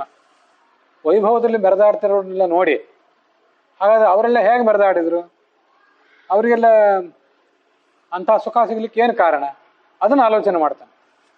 ಈ 50-60 ವರ್ಷದಲ್ಲಿ ಅವ್ರು ಏನೇನು ಮೆರೆದಾಡಿದ್ರು, ಅವ್ರು ಹೇಗೆ ಸುಖಪಟ್ಟರು ಅನ್ನೋದನ್ನು ಕಾಣ್ತಾನೆ ಹೊರತು, ನಾಳೆ ಅವ್ರಿಗೆ ಆಗುವ ಶಿಕ್ಷಣ, ಪನಿಷ್ಮೆಂಟ್ ಅದು ಇವನ ಕಣ್ಣಿಗೆ ಕಾಣಿಸೋದಿಲ್ಲ. ಯಾಕೆಂದರೆ ನಾವು ಬದುಕಿರೋದು ಎಷ್ಟು ವರ್ಷ? ಅಥವಾ ಈ ಜಗತ್ತಿನಲ್ಲೇ ಯಾರಾದರೂ ಅನೇಕ ಜನ ನಾನಾ ಥರದ ಪಾಪಗಳನ್ನು ಅನುಭವಿಸ್ತಿರ್ತಾರಲ್ಲ, ಪಾಪದ ಫಲಗಳನ್ನು, ಅದೆಲ್ಲ ಅವ್ರು ಯಾವುದೋ ಜನ್ಮದಲ್ಲಿ ಮಾಡಿದ ಫಲ ಅಂತ ನಮಗೆ ಅನಿಸೋದೇ ಇಲ್ಲ, ಅವ್ರಿಗೆ ಅನಿಸೋದಿಲ್ಲ. ನೀವು ಯಾವುದೋ ಜನ್ಮದಲ್ಲಿ ಪ್ರಾರಬ್ಧ ಕರ್ಮ ಹೀಗೊಂದು ಮಾಡಿದ್ರಿ, ಅದಕ್ಕೆ ಫಲವಾಗಿ ಹೀಗೆ ಅನುಭವಿಸ್ತಿದ್ರಿ ಅಂದರೆ ಅದ್ಯಾವುದ್ರಿ ಪ್ರಾರಬ್ಧ ಕರ್ಮ? ದೇವ್ರು ನಮ್ಗೆ ಅದನ್ನು ತೋರಿಸ್ಬೇಕೋ ಬೇಡ ಅಂತ ನಾವು ದೇವರಿಗೆ ಸವಾಲು ಹಾಕ್ತೇವೆ. ಸೇಂದ್ರಾನ್ ಗರ್ಹಯತೆ ದೇವಾನ್ ಆತ್ಮಾನಂನ ಕಥಂಚನ ಅಂತ ಮಹಾಭಾರತದಲ್ಲಿ ಒಂದು ಕಡೆ ಹೇಳ್ತಾರೆ. ಮನುಷ್ಯನ ದುರ್ಬುದ್ಧಿ ಅಂತದ್ದು ಅಂದರೆ ಇಂದ್ರಾದಿ ದೇವತೆಗಳಿಂದ ಬೈತಾನಂತ. ಅವನ್ಯಾವ ಇಂದ್ರ, ಅವನ್ಯಾವ ಚಂದ್ರ, ಅವನೇನು ಶನಿ, ಅವನೇನು ರಾಹು, ಅವನೇನು ಕೇತು, ಅವ್ರನ್ನ ಶನಿ ನಮ್ಗೆ ಸುಮ್ಮನೆ ಈ ಥರ ತ್ರಾಸ ಕೊಟ್ಟ ಅಂತೆಲ್ಲ ಅಂತಾರೆ. ಆದರೆ ಆತ್ಮಾನಂನ ಕಥಂಚನ, ತನ್ನ ತಪ್ಪು ಮಾತ್ರ ಅವನಿಗೆ ಕಾಣಿಸೋದಿಲ್ಲ. ನಚಾಸ್ಯ ಸರ್ವಶಾಸ್ತ್ರಾಣಿ ಪ್ರಭವಂತಿ ನಿಬರ್ಹಣೆ. ಅವನ ತಲೆ ಮೇಲೆ ಎಲ್ಲ ವೇದ ಪುರಾಣ ಶರಣರ ವಚನ ದಾಸರ ಪದ ಎಲ್ಲ ಅರಿದು ಅವನ ತಲೆ ಮೇಲೆ ಉಪದೇಶ ಮಾಡಿದ್ರು ಅವನಿಗೇನು ಬುದ್ಧಿ ಬರೋದಿಲ್ಲ. ಇನ್ನೊಬ್ರನ್ನ ಬೈತಾನೆ ಹೊರತು ತನ್ನ ತಪ್ಪು ಏನು ಅಂತ ಅವ್ನು ಕಾಣೋದೇ ಇಲ್ಲ. ಅವನ್ಯಾವ ಸೀಮೆ ಭಗವಂತ ದೇವನು? ಪ್ರಾರಬ್ಧ ಕರ್ಮವನ್ನು ನಾವು ತೋರಿಸ್ಬಾರ್ದೇನು ಅಂತ ಸವಾಲು ಹಾಕ್ತಾನೆ. ನಮಗೂ ಹೀಗಾಗೋ ಸಾಧ್ಯತೆ ಇದೆ. ಆದರೆ ಯಾವ ಕರ್ಮಕ್ಕೂ ಯಾವ ಕಾಲಕ್ಕೂ ನಮ್ಗೆ ದೃಢವಾಗಿ ಗೊತ್ತಿರಬೇಕಾದ್ದು ಏನಂದ್ರೆ, ನಾವು ಪಾಪ ಮಾಡದೆ ಇವತ್ತು ನಾವು ಆ ಕಷ್ಟ ಅನುಭವಿಸ್ತಾ ಇರುವುದಲ್ಲ, ಖಂಡಿತವಾಗಿಯೂ ಪಾಪ ಮಾಡಿದ್ದೀವಿ, ಆ ಫಲ ಅನುಭವಿಸ್ತಾ ಇದ್ದೀವಿ, ಮತ್ತಿದು ಭಗವಂತ ಕೊಟ್ಟ ಶಿಕ್ಷಾ ಅನ್ನೋದು ನಮ್ಗೆ ಗೊತ್ತಿರಬೇಕು. ಯಾವತ್ತು ಈ ಸಂಗತಿಯನ್ನು ಮರೆಸಬೇಡ ಅಂತ ಭಗವಂತನ ಹತ್ರ ನಾವು ಪ್ರಾರ್ಥನೆ ಮಾಡ್ಬೇಕು. ಏನು ಭಗವಂತ ನಮಗೆ ನಮ್ಗೆ ನೆನಪು ಕೊಡಬೇಕಿತ್ತು, ಯಾವುದೋ ಜನ್ಮದಲ್ಲಿ ಹಾಗೆ ಮಾಡಿದ ಪ್ರಾರಬ್ಧ ಕರ್ಮ ನಮ್ಗೊಂದು ನೆನಪು ಮಾಡಬೇಕಿತ್ತು ಅಂತೆಲ್ಲ ಭಗವಂತನಿಗೆ ಸವಾಲು ಹಾಕ್ತಿರಲ್ಲ. ಏನು ಭಗವಂತ ಏನು ನಿಮ್ಮ ಪರ್ಸನಲ್ ಸೆಕ್ರೆಟರಿ? ಏನು ನಿಮ್ಮನ್ನು ಕೇಳಿ ಅವನು ಎಲ್ಲರೂ ಮಾಡ್ಬೇಕಾ? ಅದು ಆ ಕಡೆ ಇರಲಿ. ಈ ಒಂದು ವಾರದಿಂದ ಸಾಯಂಕಾಲ 6:30 ನೀವೇನು ಮಾಡ್ತಿದ್ರಿ ಅಂತ ಯಾರು ನಿಮ್ಮನ್ನು ಕೇಳಿದರೆ, ಅವತ್ತು ಮಧ್ಯಾಹ್ನ ಒಂದು ವಾರದಿಂದ ಮಧ್ಯಾಹ್ನ ಏನು ಊಟ ಮಾಡಿದ್ರಿ? ನಿಮ್ಮ ಶ್ರೀಮತಿಯವರು ಅಥವಾ ನಿಮ್ಮ ಯಜಮಾನರು ಯಾವ ಬಣ್ಣದ ಬಟ್ಟೆ ಹುಟ್ಟಿದ್ರು, ನೀವೇನು ಬಣ್ಣದ ಬಟ್ಟೆ ಹುಟ್ಟಿದ್ರಿ ಅಂತ ಯಾರು ನಮ್ಮನ್ನು ಕೇಳಿದ್ರೆ, ಸಾಯಂಕಾಲ 6:30 ವಾಕಿಂಗ್ ಹೋಗೋ ಸಮಯ ಆದ್ರಿಂದ ವಾಕಿಂಗ್ ಹೋಗ್ತಿದ್ದೇವ್ರಿ, ಒಂದು ವಾರದಿಂದನೂ ವಾಕಿಂಗ್ ಹೋಗ್ತಿದ್ದೆವು ಅಂತ ಉತ್ತರ ಕೊಡ್ಬೋದು. ಏನು ಊಟ ಮಾಡಿದ್ರಿ ಅಂತ ಪ್ರಶ್ನೆ ಕೇಳಿದ್ರೆ ಏನು ಉತ್ತರ ಕೊಡ್ತೀರಿ? ಇಲ್ಲಿ ನಿಮ್ಮ ಯೌವನದಲ್ಲಿ, ನಿಮ್ಮ ಬಾಲ್ಯದಲ್ಲಿ 1971 ಇಸ್ವಿಲಿ ನೀವೇನು ಮಾಡ್ತಿದ್ರಿ? 71 ಇಸ್ವಿ ಈ ಸೆಪ್ಟೆಂಬರ್ 6ನೇ ತಾರೀಕು ನೀವೇನು ಮಾಡಿದ್ರಿ ಅಂತ ನಿಮ್ಮನ್ನ ಯಾರು ಕೇಳಿದ್ರೆ ಏನು ಉತ್ತರ ಕೊಡ್ತಾರೆ? 50-60 ವರ್ಷದಲ್ಲಿ ಏನೇನು ಆಗಬಾರ್ದೆಲ್ಲ ಆಗಿ ಹೋಗಿದೆ, ಆಗಬೇಕಾದ್ದು ಆಗಿ ಹೋಗಿದೆ, ಆಗಬಾರ್ದು ಆಗಿದೆ. ತಲೆ ಕೂದಲು ಕಪ್ಪಿದ್ದದ್ದು ಬೆಳ್ಳಗಾಯ್ತು. ಎಷ್ಟೋ ಜನ ನಮ್ಮ ಕಣ್ಣೆದುರು ಇದ್ದವ್ರು ಸತ್ತರು, ಮತ್ತೆಷ್ಟೋ ಜನ ಮಕ್ಕಳು ಮೊಮ್ಮಕ್ಕಳು ಮರಿಮಕ್ಕಳೆಲ್ಲ ಹುಟ್ಟಿದ್ರು. 50-60 ವರ್ಷದಲ್ಲಿ ಇಷ್ಟೆಲ್ಲ ಆಗಿ ಹೋಯ್ತು. ಇನ್ನು ಯಾವುದೋ ಜನ್ಮದಲ್ಲಿ ಇದ್ದದ್ದು ನೆನಪಾಗಬೇಕು ಅಂತ ಹೇಗೆ ನೆನಪಾಗಬೇಕು? ತಾಯಿ ಗರ್ಭದಲ್ಲಿ ಹುಟ್ಟಿ ಬಂದೆವು. ಇವತ್ತು ನೆನ್ಪಿಟ್ಕೋಬೇಕು, ನಾನು ಮಂತ್ರಾಲಯಕ್ಕೆ ಉಡುಪಿಗೆ ಬೇಕಾದ ಸರಿ ಹೋಗಿರ್ತೇನೆ. ಪಂಡ್ರಾಪುರಕ್ಕೆ ಇತ್ತೀಚಿನ 30 ವರ್ಷದಲ್ಲಿ ನಾನು ಹೋಗಿಲ್ಲ, ಹೋಗ್ಲಿಕ್ಕಾಗಿಲ್ಲ. ಪಂಡ್ರಾಪುರದ ಚಿತ್ರಣನೇ ನಮ್ಮ ಮನಸ್ಸಿನೊಳಗಿಲ್ಲ. ಇವತ್ತು ಫೋಟೋ, ದೇವ್ರ ಫೋಟೋ ಮಾತ್ರ ನೆನಪಿದೆಯೇ ಹೊರತು ಆ ಚಿತ್ರಣ, ಆ ಬೀದಿಗಳು ನೆನಪೇ ಇಲ್ಲ. 30 ವರ್ಷದಿಂದ ಹೋಗಿತ್ತು. ಯಾವ ಕ್ಷೇತ್ರಕ್ಕೆ ಮತ್ತೆ ಹೋಗ್ತಿರ್ತೇವೋ ಅದರ ನೆನಪಿರ್ತದೆ. ಪಂಡ್ರಾಪುರದ ಪರಿಸರವೇ ನನಗೆ ನೆನಪಿಲ್ಲ ಇವತ್ತು, ಗುಡಿ ಒಂದನ್ನು ಬಿಟ್ರೆ, ಗುಡಿ ಪಾದ ಎರಡು ಬಿಟ್ರೆ. 30 ವರ್ಷದ ವ್ಯತ್ಯಾಸ. ವಿಚಾರ ಮಾಡಿ, ಯಾವುದೋ ತಾಯಿ, ಯಾವುದೋ ತಂದೆ, ಯಾವುದೋ ಊರು, ಎಲ್ಲೋ ಹುಟ್ಟಿದ್ದೆವು, ಅಲ್ಲಿಂದ ಸತ್ತು ಸ್ವರ್ಗಕ್ಕೋ ನರಕಕ್ಕೋ ಹೋದೆವು. ಅಲ್ಲಿ ಕೆಲವು ಕಾಲ ಇದ್ದು ಮತ್ತೆ ಮಳೆ ನೀರು ಹನಿಯ ಮೂಲಕ ಸಸ್ಯಗಳಿಗೆ ಬಂದು ಆ ಸಸ್ಯವನ್ನ ತಿಂದಂತಹ ನಮ್ಮ ಅಪ್ಪ, ಅಥವಾ ಸಸ್ಯಾಹಾರವೇ ಇರಲಿ ಮಾಂಸಾಹಾರವೇ ಇರಲಿ, ಆ ಸಸ್ಯವನ್ನು ಮಾಂಸಾಹಾರಿ ಪ್ರಾಣಿಗಳು ತಿಂತವೆ. ಆ ಪ್ರಾಣಿಗಳನ್ನು ಮನುಷ್ಯ ತಿಂತಾನೆ ಮಾಂಸಾಹಾರಿ ಆಗಿದ್ದರೆ. ಸಸ್ಯಾಹಾರಿ ಆಗಿದ್ದರೆ ಆ ಸಸ್ಯವನ್ನೇ ನೇರವಾಗಿ ತಿಂತಾನೆ. ಆ ಜೀವ ಮಳೆ ನೀರ ಹನಿಗಳ ಮೂಲಕ ಸಸ್ಯಗಳಿಗೆ ಬಂದು, ಸಸ್ಯಗಳ ಮೂಲಕ ತಂದೆಗೆ ಬಂದು, ತಂದೆಯಿಂದ ತಾಯಿಗೆ ಬಂದು, ಅಲ್ಲಿ 9 ತಿಂಗಳು ಇದ್ದು ಸಾಕಪ್ಪ, ಇನ್ನು 9 ತಿಂಗಳಲ್ಲಿ ಬದುಕೋದು, ಅಲ್ಲಿ ಕೂತಿರೋದು ಕಷ್ಟ ಆಗಿದೆ ಈ ಗರ್ಭಾಸನದಲ್ಲಿ ಅಂತ ಆಲೋಚನೆ ಮಾಡಿ ಎದ್ದು ಹೊರಗೆ ಬರ್ತಾನೆ. ಎಷ್ಟು ವರ್ಷ ಆಗಿದೆ ಇದಕ್ಕೆ? ಇಷ್ಟೆಲ್ಲ ವರ್ಷದಲ್ಲಿ ನೀವು ಮಾಡಿದ ಪ್ರಾರಬ್ಧ ಕರ್ಮ ನಿಮ್ಗೆ ನೆನಪಿರೋದು ಹೇಗೆ? ಭಗವಂತ ಆದ್ರೂ ನಿಮ್ಗೆ ಯಾಕೆ ನೆನಪು ಕೊಡಬೇಕು ನಾ ಕೇಳೋದು. ಒಂದು ವೇಳೆ ಭಗವಂತ ನಿಮ್ಗೆ ಅದನ್ನ ನೆನಪು ಕೊಡಬೇಕು ಅಂತ ನೀವು ಸವಾಲು ಹಾಕೋದಾದ್ರೆ, ಆಯ್ತು, ಯಾವ ಜನ್ಮದಲ್ಲಿ ಏನು ಪ್ರಾರಬ್ಧ ಕರ್ಮ ಮಾಡಿದ್ದೀನಿ ನೆನಪು ಕೊಡ್ತೇನೆ, ಆ ಜನ್ಮದಲ್ಲಿ ನಿನಗೆ ಯಾರು ಹೆಂಡತಿ ಆಗಿದ್ರು, ನಿನಗೆ ಯಾರು ಗಂಡ ಆಗಿದ್ರು ಅನ್ನೋದು ನೆನಪು ಕೊಡ್ತೇನೆ, ಯಾವ ತಂದೆ ತಾಯಿ ಇದ್ರು ಅಂತ ನೆನಪು ಕೊಡ್ತೇನೆ. ಸ್ವಲ್ಪ ವಿಚಾರ ಮಾಡು, ಆಗ ನಿನ್ನ ಸ್ಥಿತಿ ಏನಾಗ್ತದೆ? ಈಗಿನ ಹೆಂಡತಿಯ ಕಡೆ ನೋಡೋದು, ಆಗಿನ ಹೆಂಡತಿ ಕಡೆ ನೋಡೋದು, ಈಗಿನ ಗಂಡನ ಕಡೆಗೆ ನೋಡೋದು, ಆಗಿನ ಗಂಡನ ಕಡೆಗೆ ನೋಡೋದು, ಯಾವ ತಂದೆ, ಯಾವ ತಾಯಿ, ಯಾವ ಜಾತಿ, ನಮ್ಮ ಜಾತಿ, ನಮ್ಮ ಕುಲ ಅಂತ ಇಷ್ಟೆಲ್ಲ ಇವತ್ತು ಬಡದಾಡ್ತಾ ಇದ್ದೀವಲ್ಲ, ಯಾವ ಜಾತಿ, ಯಾವ ಊರು, ಯಾವ ಭಾಷೆ, ಹುಟ್ಟಿದ್ರೆ ಇಲ್ಲೇ ಹುಟ್ಟಬೇಕು ಅಂತ ಈಗ ಹೋರಾಡ್ತಿದ್ದೀಯಲ್ಲ, ಎಲ್ಲಿ ಹುಟ್ಟಬೇಕು ಅಂತ ಅಪೇಕ್ಷೆ ಪಡ್ತಿ, ಯಾವ ಜಾತಿಯಲ್ಲಿ ಹುಟ್ಟಿ, ಯಾವ ಮಾತಾಡ್ಬೇಕು ಅಂತ ಅಪೇಕ್ಷೆ ಪಡ್ತಿ, ಏನು ಮಾಡುವನಿದ್ದಿ? ನಿಮ್ಗೆ ನೆನಪೆಲ್ಲ ಕೊಟ್ಟೆ, ನಿನ್ನ ಗತಿ ಏನಾಗ್ತದೆ ಸ್ವಲ್ಪ ವಿಚಾರ ಮಾಡು. ಇಂಗ್ಲಿಷ್ನಲ್ಲಿ time is the best healer ಅಂತಾರೆ. ಹಿಂದಿನ ಯಾವುದೋ ಜನ್ಮದ್ದಲ್ಲ, ಈ ಜನ್ಮದಲ್ಲೇ ಬಾಲ್ಯದಿಂದ ಆರಂಭಿಸಿ ಎಲ್ಲಾ ನೆನಪುಗಳು ನಮ್ಮ ತಲೆಯಲ್ಲಿ ಇದ್ದಿದ್ರೆ, ಎಲ್ಲೋ ಹೋಗಿದ್ದೆ, ನನಗೆ ಯಾರೋ ಬೈದಿದ್ರು, ನನಗೆ ಅವಮಾನ ಮಾಡಿದ್ರು, ಅವೆಲ್ಲ ನೆನಪುಗಳು ನಮ್ಮ ತಲೆಯಲ್ಲಿ ಇರೋದಾದ್ರೆ ಮನುಷ್ಯ ಬದುಕ್ತಾನೆ ಹೇಗೆ? ಬದುಕಿರೋದು ಆ ಕಡೆ ಈ ಕಡೆ ಹೋಗಲಿ. ನಿಮ್ಮ ತಂದೆಯವ್ರು ಇಲ್ಲ, ನಮ್ಮ ತಂದೆಯವ್ರು ಇಲ್ಲ, ಬಹುತೇಕ ಇಲ್ಲಿದ್ದವ್ರು ತಂದೆಯವ್ರು ಯಾರು ಈಗಿಲ್ಲ. ತಂದೆಯನ್ನು ಕಳ್ಕೊಂಡು ಮೊದಲನೇ ಕ್ಷಣ, ಹೆಂಡತಿಯನ್ನು ಕಳ್ಕೊಂಡು ಮೊದಲನೇ ಕ್ಷಣ, ಗಂಡನನ್ನು ಕಳ್ಕೊಂಡು ಮೊದಲನೇ ಕ್ಷಣ ಎಂಥ ತೀವ್ರವಾದ ದುಃಖ ಇರ್ತದಲ್ಲ. ಯಾವುದೂ ನೆನಪು ಹೋಗಬಾರ್ದು, ನನಗೆ ನೆನಪು ಹೋಗಬಾರ್ದು, ನೆನಪು ಯಾಕೆ ಹೋಗ್ಬೇಕು ಅಂತ ನೀವು ಡಿಮ್ಯಾಂಡ್ ಮಾಡೋದಾದ್ರೆ, ಎಲ್ಲ ದುಃಖಗಳು ನಿನ್ನ ತಲೆಯಲ್ಲಿ ಹಾಗೆ ಕಂಟಿನ್ಯೂ ಆಗೋದಾದ್ರೆ ಬದುಕ್ತಿದ್ದೆ ಹೇಗೆ? ಅದು ಸ್ವಲ್ಪ ವಿಚಾರ ಮಾಡ್ಬೇಕಲ್ಲ. ಮನುಷ್ಯನಿಗೆ ಮರೆವು ಅನ್ನುವುದನ್ನು ಕೊಟ್ಟು ಭಗವಂತ ಉಪಕಾರ ಮಾಡಿದ್ದಾನೆ. ಮತ್ತೆ ಅದು ಯಾವುದೋ ಪ್ರಾರಬ್ಧ ಕರ್ಮ, ಹಿಂದಿನ ಯಾವುದೋ ಜನ್ಮದಲ್ಲೇ ನೆನಪಿರ್ಬೇಕು ಅಂದ್ರೆ ಆ ಎಲ್ಲ ನೆನಪುಗಳು, ಅಲ್ಲಿ ಯಾರೋ ಸತ್ತವರು, ಅಲ್ಲಿ ಯಾರೋ ಹುಟ್ಟಿದವರು, ಇಲ್ಲಿ ಯಾರೋ ನಮಗೆ ಕಷ್ಟ ಕೊಟ್ಟವರು, ಇವತ್ತು ಇವ್ರ ಜೊತೆ ನಾವು ಸ್ನೇಹ ಹೊಂದಿದ್ದೀನಿ. ಇನ್ನಿಂದ ಯಾವುದೋ ಒಂದು ಜನ್ಮದಲ್ಲಿ ಅವ್ರು ನಮ್ಗೆ ವೈರಿಗಳಾಗಿದ್ರೆ, ಬಂದರು ಇವರು ಹೋದ ಜನ್ಮದಲ್ಲಿ ನಂಗೆ ವೈರಿಗಳಾಗಿದ್ರು, ಇವ್ರು ಈ ಜನ್ಮದಲ್ಲಿ ಬಿಡಬಾರ್ದು ನಾನು ಅಂತ ಅವ್ರ ಮೇಲೆ ದಂಡೆತ್ತಿ ಹೋದ್ರೆ ಗತಿ ಏನು? ಯಾರು ಶತ್ರು, ಯಾರು ಮಿತ್ರ, ಏನು ವ್ಯವಸ್ಥೆ, ಎಲ್ಲ ಕಲಸಕ್ಕೆ ಮೇಲೋಗರ ಆಗಿ ಜೀವನಿಗೆ ಹುಚ್ಚಿಡಿಯೋದೊಂದು ಬಾಕಿ ಆದಿತ್ತು. ಯಾಕೆ ಎಲ್ಲ ಹಿಂದಿಂದೆಲ್ಲ ಯಾಕೆ ನೆನಪು ಮಾಡಿಸ್ಬೇಕು?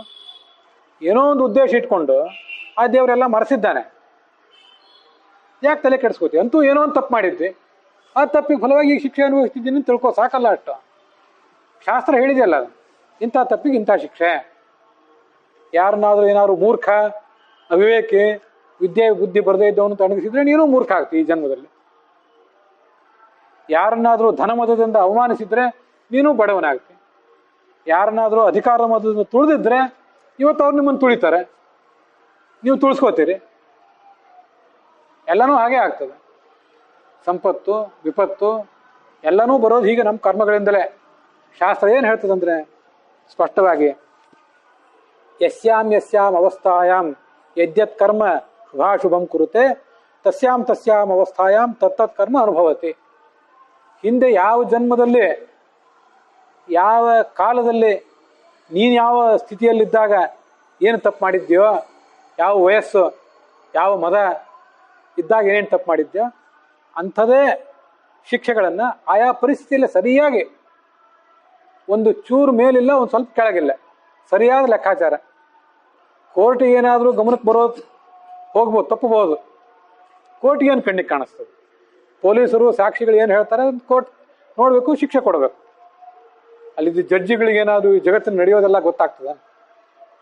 ಕೋರ್ಟ್ ಏನಾದರೂ ತಪ್ಪಬಹುದು, ಪೊಲೀಸರು ಏನಾದರೂ ತಪ್ಪಬಹುದು, ಫಾರೆನ್ಸಿಕ್ ಸೈನ್ಸ್ ಅವರು, ವಿಜ್ಞಾನ ಪ್ರಯೋಗಾಲಯದವರು ಅಂತ ಇರ್ತಿರ್ತಾರಲ್ಲ, ಅವ್ರ ಕಣ್ಣಿಗೂ ಏನಾದರೂ ಒಂದು ಸಾಕ್ಷ್ಯ ತಪ್ಪಿ ಹೋಗ್ಬೋದು. ಆದರೆ ಭಗವಂತನ ಆ ಒಂದು ಕಣ್ಣೇನಿದೆ ಸಹಸ್ರಾಕ್ಷ, ಸಾವಿರಾರು ಕಣ್ಣುಗಳಿಂದ ಎಲ್ಲ ಕಡೆ ನೋಡ್ತಿದ್ದಾನೆ, ಸಾವಿರಾರು ಕೈಗಳಿಂದ ಎಲ್ಲ ಕಡೆ ನೋಡ್ತಿದ್ದಾನೆ.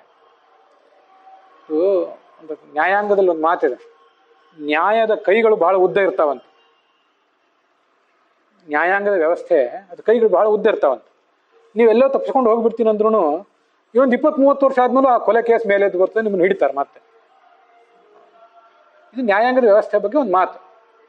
ನ್ಯಾಯಾಂಗದ ವ್ಯವಸ್ಥೆ ಅಷ್ಟು ಬೇರೆ ಬಿಟ್ಟಿರ್ತದೆ, ಶಿಕ್ಷೆಗೆ ಒಳಪಡಿಸೇ ಪಡಿಸ್ತದೆ ಅಂತ ಒಂದು. ಆದರೆ ಅಲ್ಲೂ ಲೋಪದೋಷಗಳು ಇರಬಹುದು.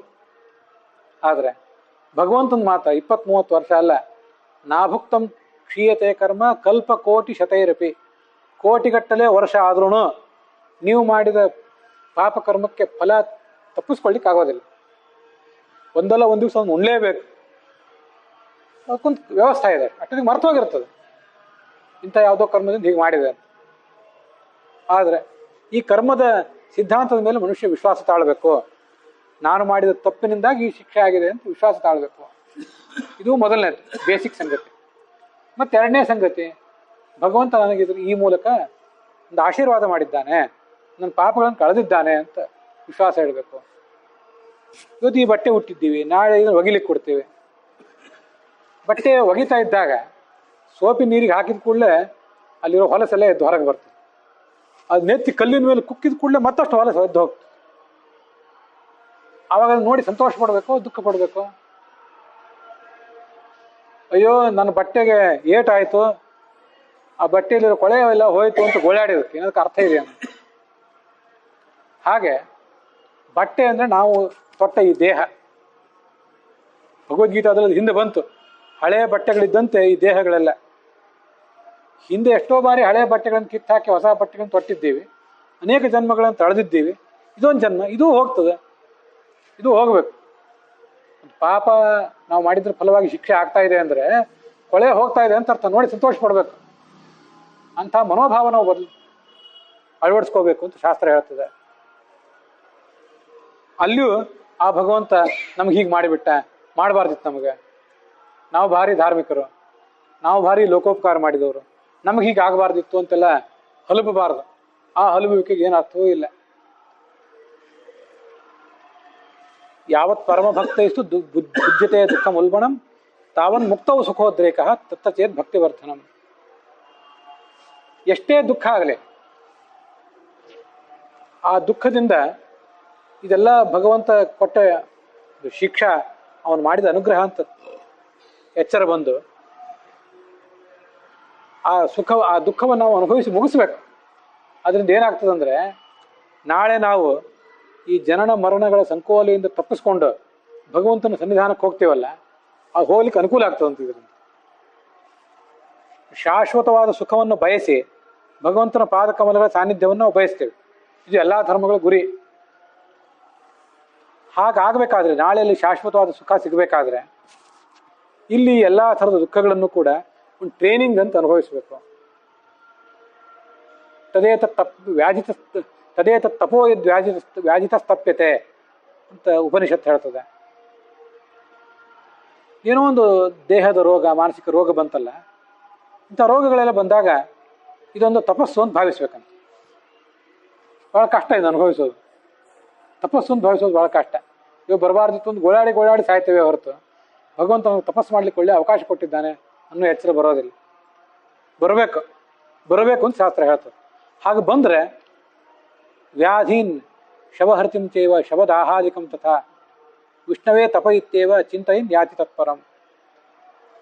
ಇವತ್ತು ಈ ಶರೀರ ಸ್ವಸ್ಥವಾಗಿದೆ, ನಾಳೆ ಇದಕ್ಕೆ ಮುಪ್ಪು ಈಗಲೇ ಬಂದಿದೆ, ನಾಳೆ ಇನ್ನೂ ಮುಪ್ಪು ಬರ್ತದೆ, ರೋಗ ಬರ್ತದೆ, ಸಾಯ್ತದೆ ಈ ಶರೀರ, ನಾನಾ ಥರದ ಕಷ್ಟಗಳನ್ನು ಅನುಭವಿಸ್ತದೆ. ಈ ಶವವನ್ನು ಯಾರೋ ಹೊರತಾರೆ, ಹೊತ್ಕೊಂಡೋಗಿ ಸ್ಮಶಾನದಲ್ಲಿ ತೊಗೊಂಡೋಗಿ ಸುಟ್ಟು ಹಾಕ್ತಾರೆ ಅಥವಾ ಮಣ್ಣು ಮಾಡ್ತಾರೆ. ಇದೆಲ್ಲ ನನ್ನ ತಪಸ್ಸು. ಗಮನಿಸಿ, ಶಾಸ್ತ್ರ ಎಷ್ಟು ಹೇಳಿದೆ ಅಂದರೆ, ಒಂದ್ಸರಿ ನಾವು ಕಣ್ಮುಚ್ಚಿ ಕೂತ್ಕೊಂಡು ನಮಗೆ ಇವತ್ತು ಎಷ್ಟು ವಯಸ್ಸಾಗಿದೆ, ಇನ್ನೂ ಹೆಚ್ಚು ವಯಸ್ಸಾದಾಗ ನಮ್ಮ ಶರೀರ ಹೇಗೆ ದುರ್ಬಲ ಆಗ್ತದೆ, ಹೇಗೆ ರೋಗ ಬರ್ತವೆ, ಆ ರೋಗ ಎಲ್ಲ ಭಗವಂತನ ಕುರಿತು ಮಾಡುವ ತಪಸ್ಸು. ನಾಳೆ ನಾನು ಸಾಯ್ತೇನೆ, ಸಾಯುವುದು ಭಗವಂತನ ಕುರಿತಾದ ಒಂದು ತಪಸ್ಸು. ಸತ್ತ ಮೇಲೆ ನನ್ನನ್ನು 4 ಜನ ಹೊತ್ಕೊಂಡು ಹೋಗ್ತಾರೆ, ಅದು ನಾನು ಮಾಡೋ ತಪಸ್ಸು.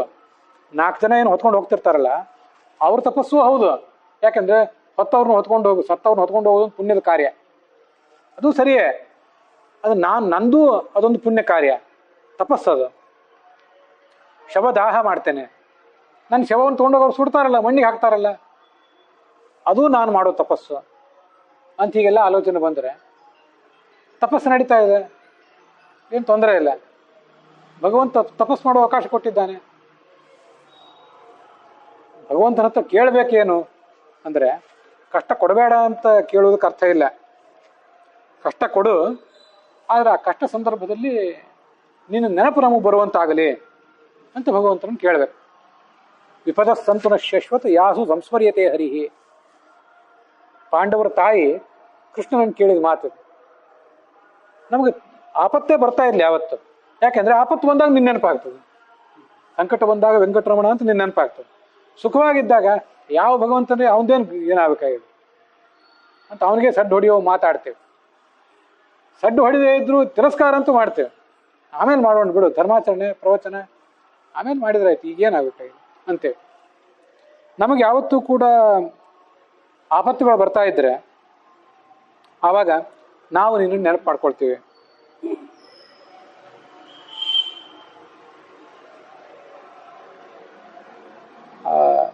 ಒಂದು ಶ್ಲೋಕ ಹೀಗೆ ಕೇಳಿ ಬರ್ತದೆ. ಅದೇನು ಶ್ಲೋಕ ಅಂದರೆ, ಕಾಮಂ ಭವೇಮ ವೃಜಿನೈಹಿ ನಿರಯೇಷು ನಷ್ಟಾಹ ಚೇತೋಲಿವದ್ಯದಿನುತೆ ಪದಯೋ ರಮೇತ. ಭಗವಂತನೇ, ನಮ್ಮನ್ನು ನೀನು ನರಕದಲ್ಲಿ ಒಯ್ದು ಹಾಕ್ತೀಯ, ಹಾಕು. ಅಲ್ಲೇ ನರಕದಲ್ಲೇ ಅಲ್ಲೇ ಕೊಳಿತಾ ಬಿದ್ದಿರ್ತೀವಿ. ಆದರೆ ನಮ್ಮದೊಂದು ನಿಬಂಧನ, ನಮ್ಮ ಮನಸ್ಸು ಯಾವತ್ತೂ ನಿನ್ನ ಪಾದ ಕಮಲದಲ್ಲಿ ಇರಬೇಕು. ಅದು ಮಾಡ್ತೀಯ ಆದರೆ ನರಕದಲ್ಲಿ ಆದರೂ ತೊಗೊಂಡೋಗಿ ಹಾಕು.